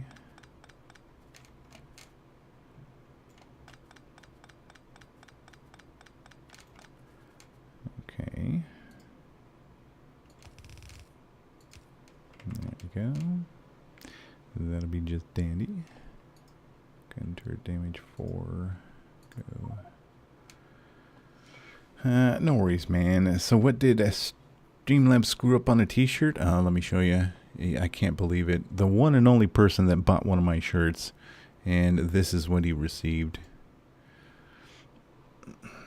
This right here. If you look right there, there's a white line on the shirt. And it's not part of my design. My design has no background, right? So, yeah. thank you very much, Streamlabs, for screwing that up. And there's some stickers I sent to him, so. Yeah. So, yeah. Fucking Streamlabs. I'm so fucking pissed. You know? It's a simple fucking design, and they fucked it up. So, yeah. Yep, and I'm so disappointed because the shirts from Streamlabs are super expensive, and I feel so bad. I'm beside myself. It's just, God damn it, fucking dicks. So, yeah. Yeah.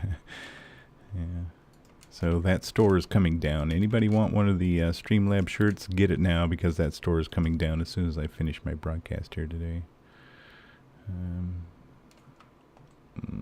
These are facing the wrong way.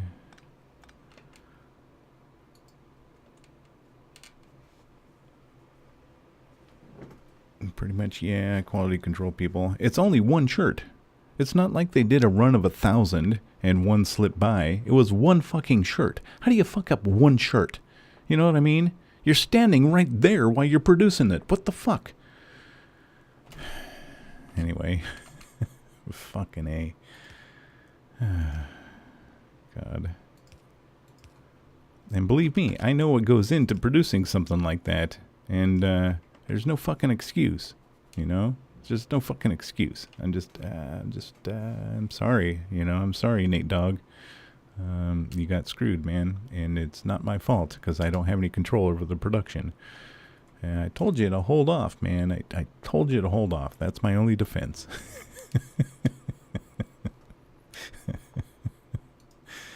That's my only defense. Man, I just can't believe it, though. You know, the dude had one fucking job and he fucked it up, man. God. Literally one job. It was just one shirt. Fucking guys, man. Son of a bitch. So yeah, I'm pissed. And I just hope to all get out that I can get somebody on the phone.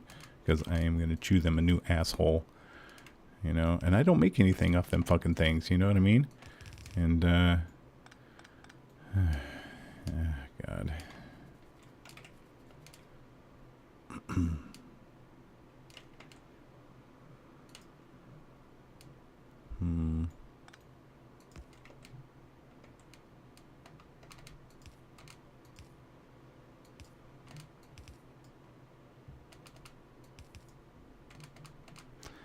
Wow, I'm really screwing this up.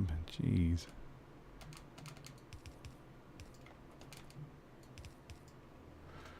Okay, there's that. And now then, let's steal this one from here. It's already mixed. So...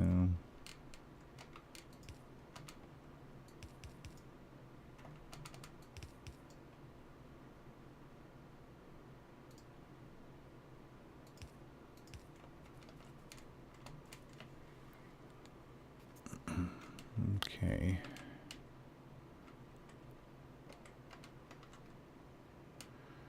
Then I want you to do,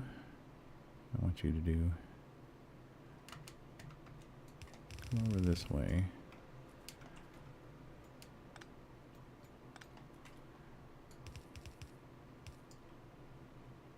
And then, let's back you up one. We'll split you off there. Right. No. Okay.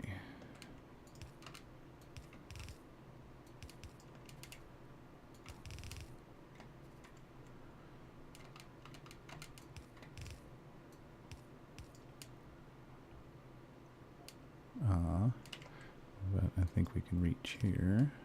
Go there. There we go.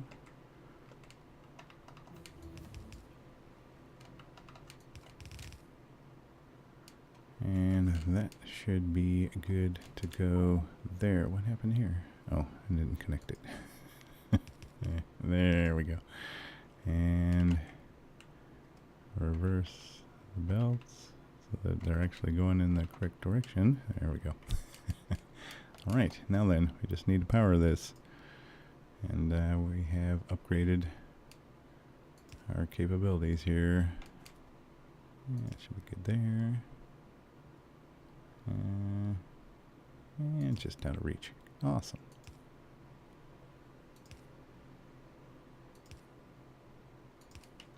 Go. Go and do your worst. Now, will these guys grab from the inside? They will not. Okay. And for that, we will go like this.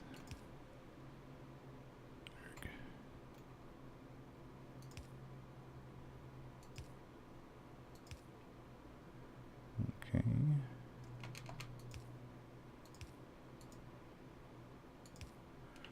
Alrighty then. You. One more there. One more there. Alright, that should be good to go.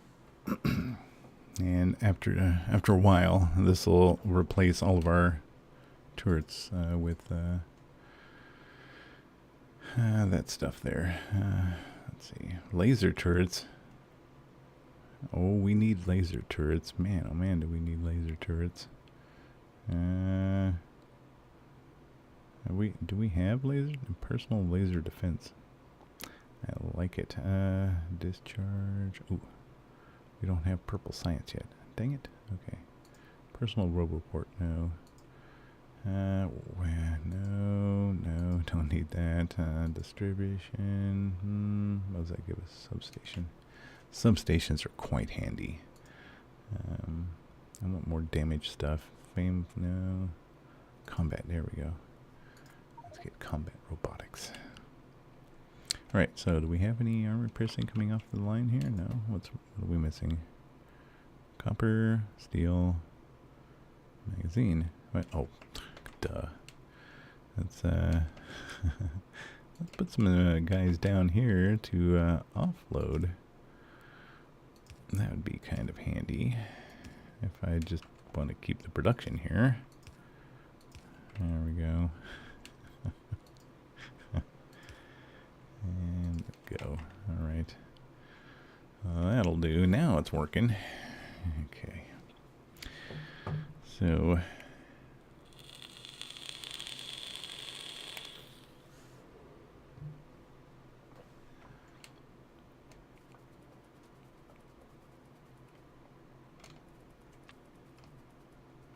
Alright. Fantastic. All of our labs are up and working except for these last few here. Which one are they missing? They're missing red science. Well. Okay, combat robotics is done. Got any more bullet stuff here? Yeah, bullet damage. Here we go. Go. Now then, I was working on this up here, so we can crack this stuff down. Now then, okay.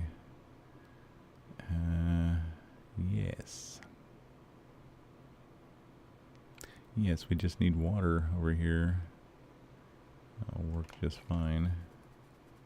Let's see, do we have any water nearby?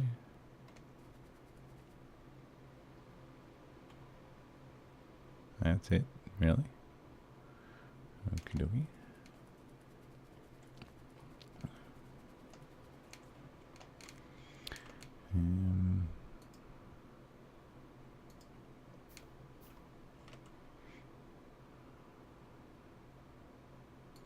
I'm running water off. Oh, yeah.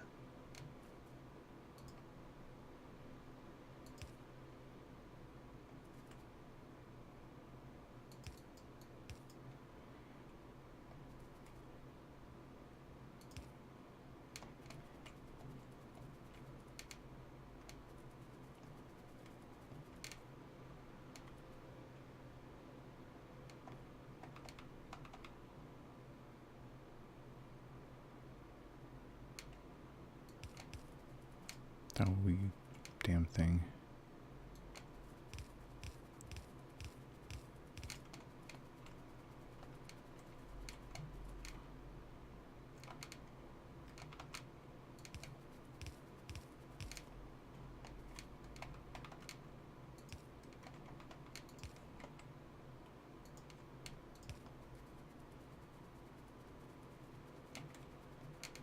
Okay, water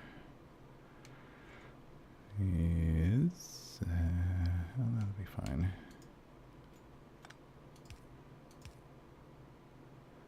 And right there. And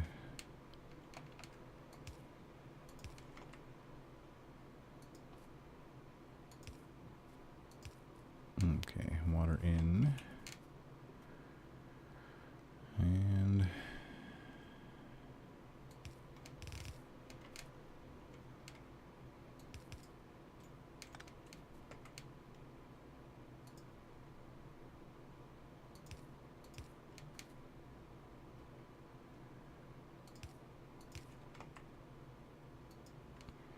water in. Good. All right, except for that. No, we can't connect to that one.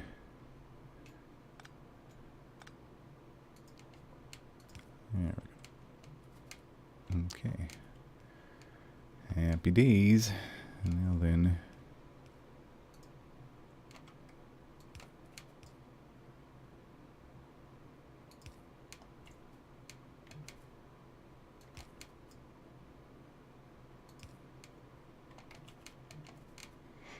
Mm-hmm.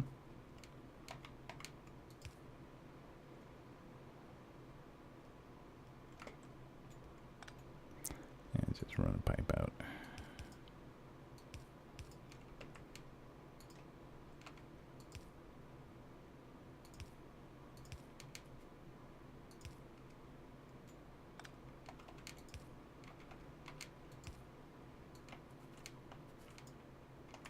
Uh-huh.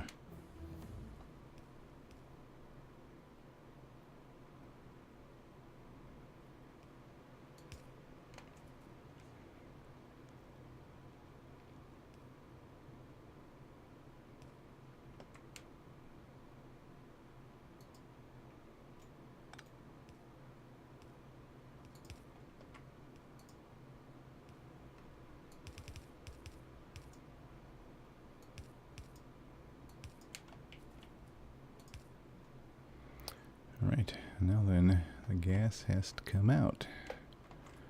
It should come out through here. And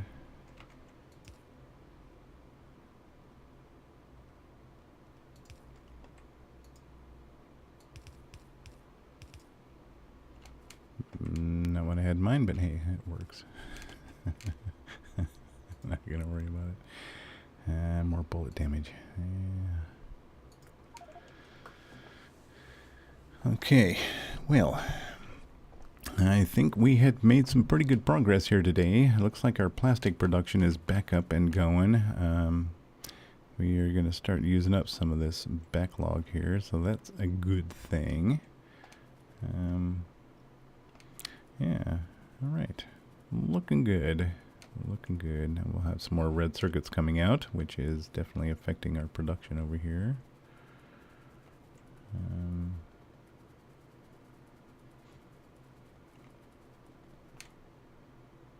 Yeah, I mean, for now, we got a ton of blue science backed up, so that's fine.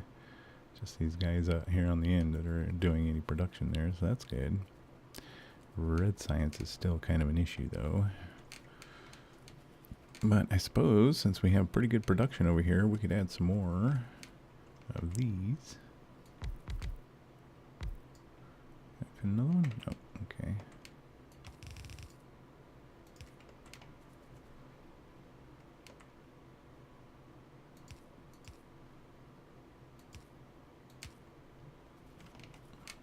Okie dokie.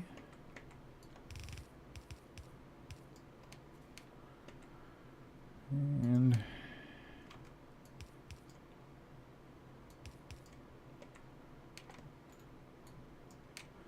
okie dokie. Let's give him some power.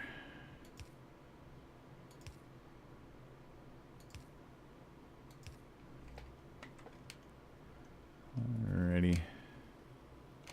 I think they got everything they need.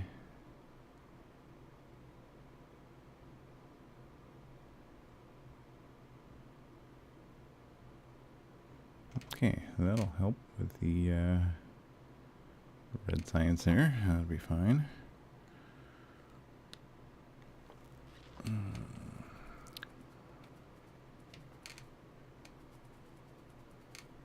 What you lacking? Green, of course. Or Science Pack 2. Okay, well, we can do the same thing here for the green, I guess.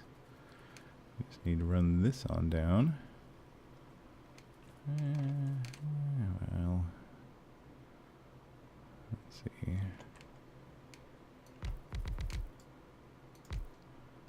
That'll be fine.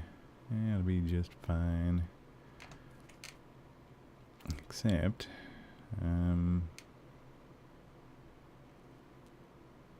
yeah, what I'll do is I'll just run a belt down this way.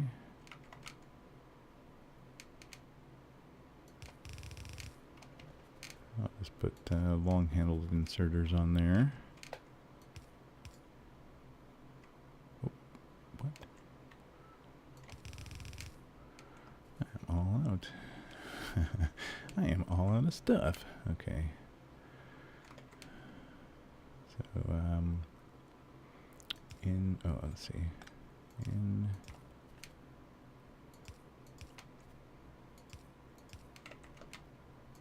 Out.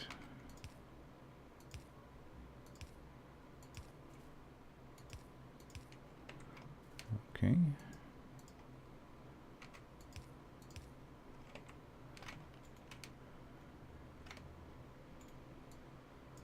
There we go. And it's power for you fellas.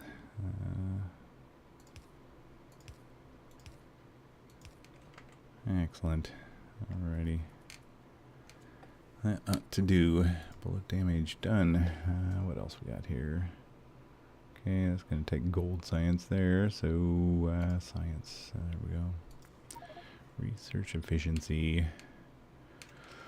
Alrighty. Well, that is going to do it for me today. I can see my alarm is about to go off. So, that is going to do it for me today. Thanks for joining me again today, Zelrun. I'm very much appreciated, sir. Yeah, you're welcome. So yeah, thank you to Zelrun for joining me, and thank you to you guys. Thank you, Mike and Toasty. I very much appreciate your subscription, sir. That is very kind of you. You guys have a good afternoon. Tune in tomorrow for more news updates, and I'm not sure what in Adobe Illustrator I'm going to be bringing you tomorrow. I've learned everything that for now I need to know to get some relatively basic designs done. So we may just jump right into gameplay after news. So keep an eye on the description, and I'll make those changes as I decide what what I want to do. So anyway, you guys have a good afternoon, and I will catch you on the next one.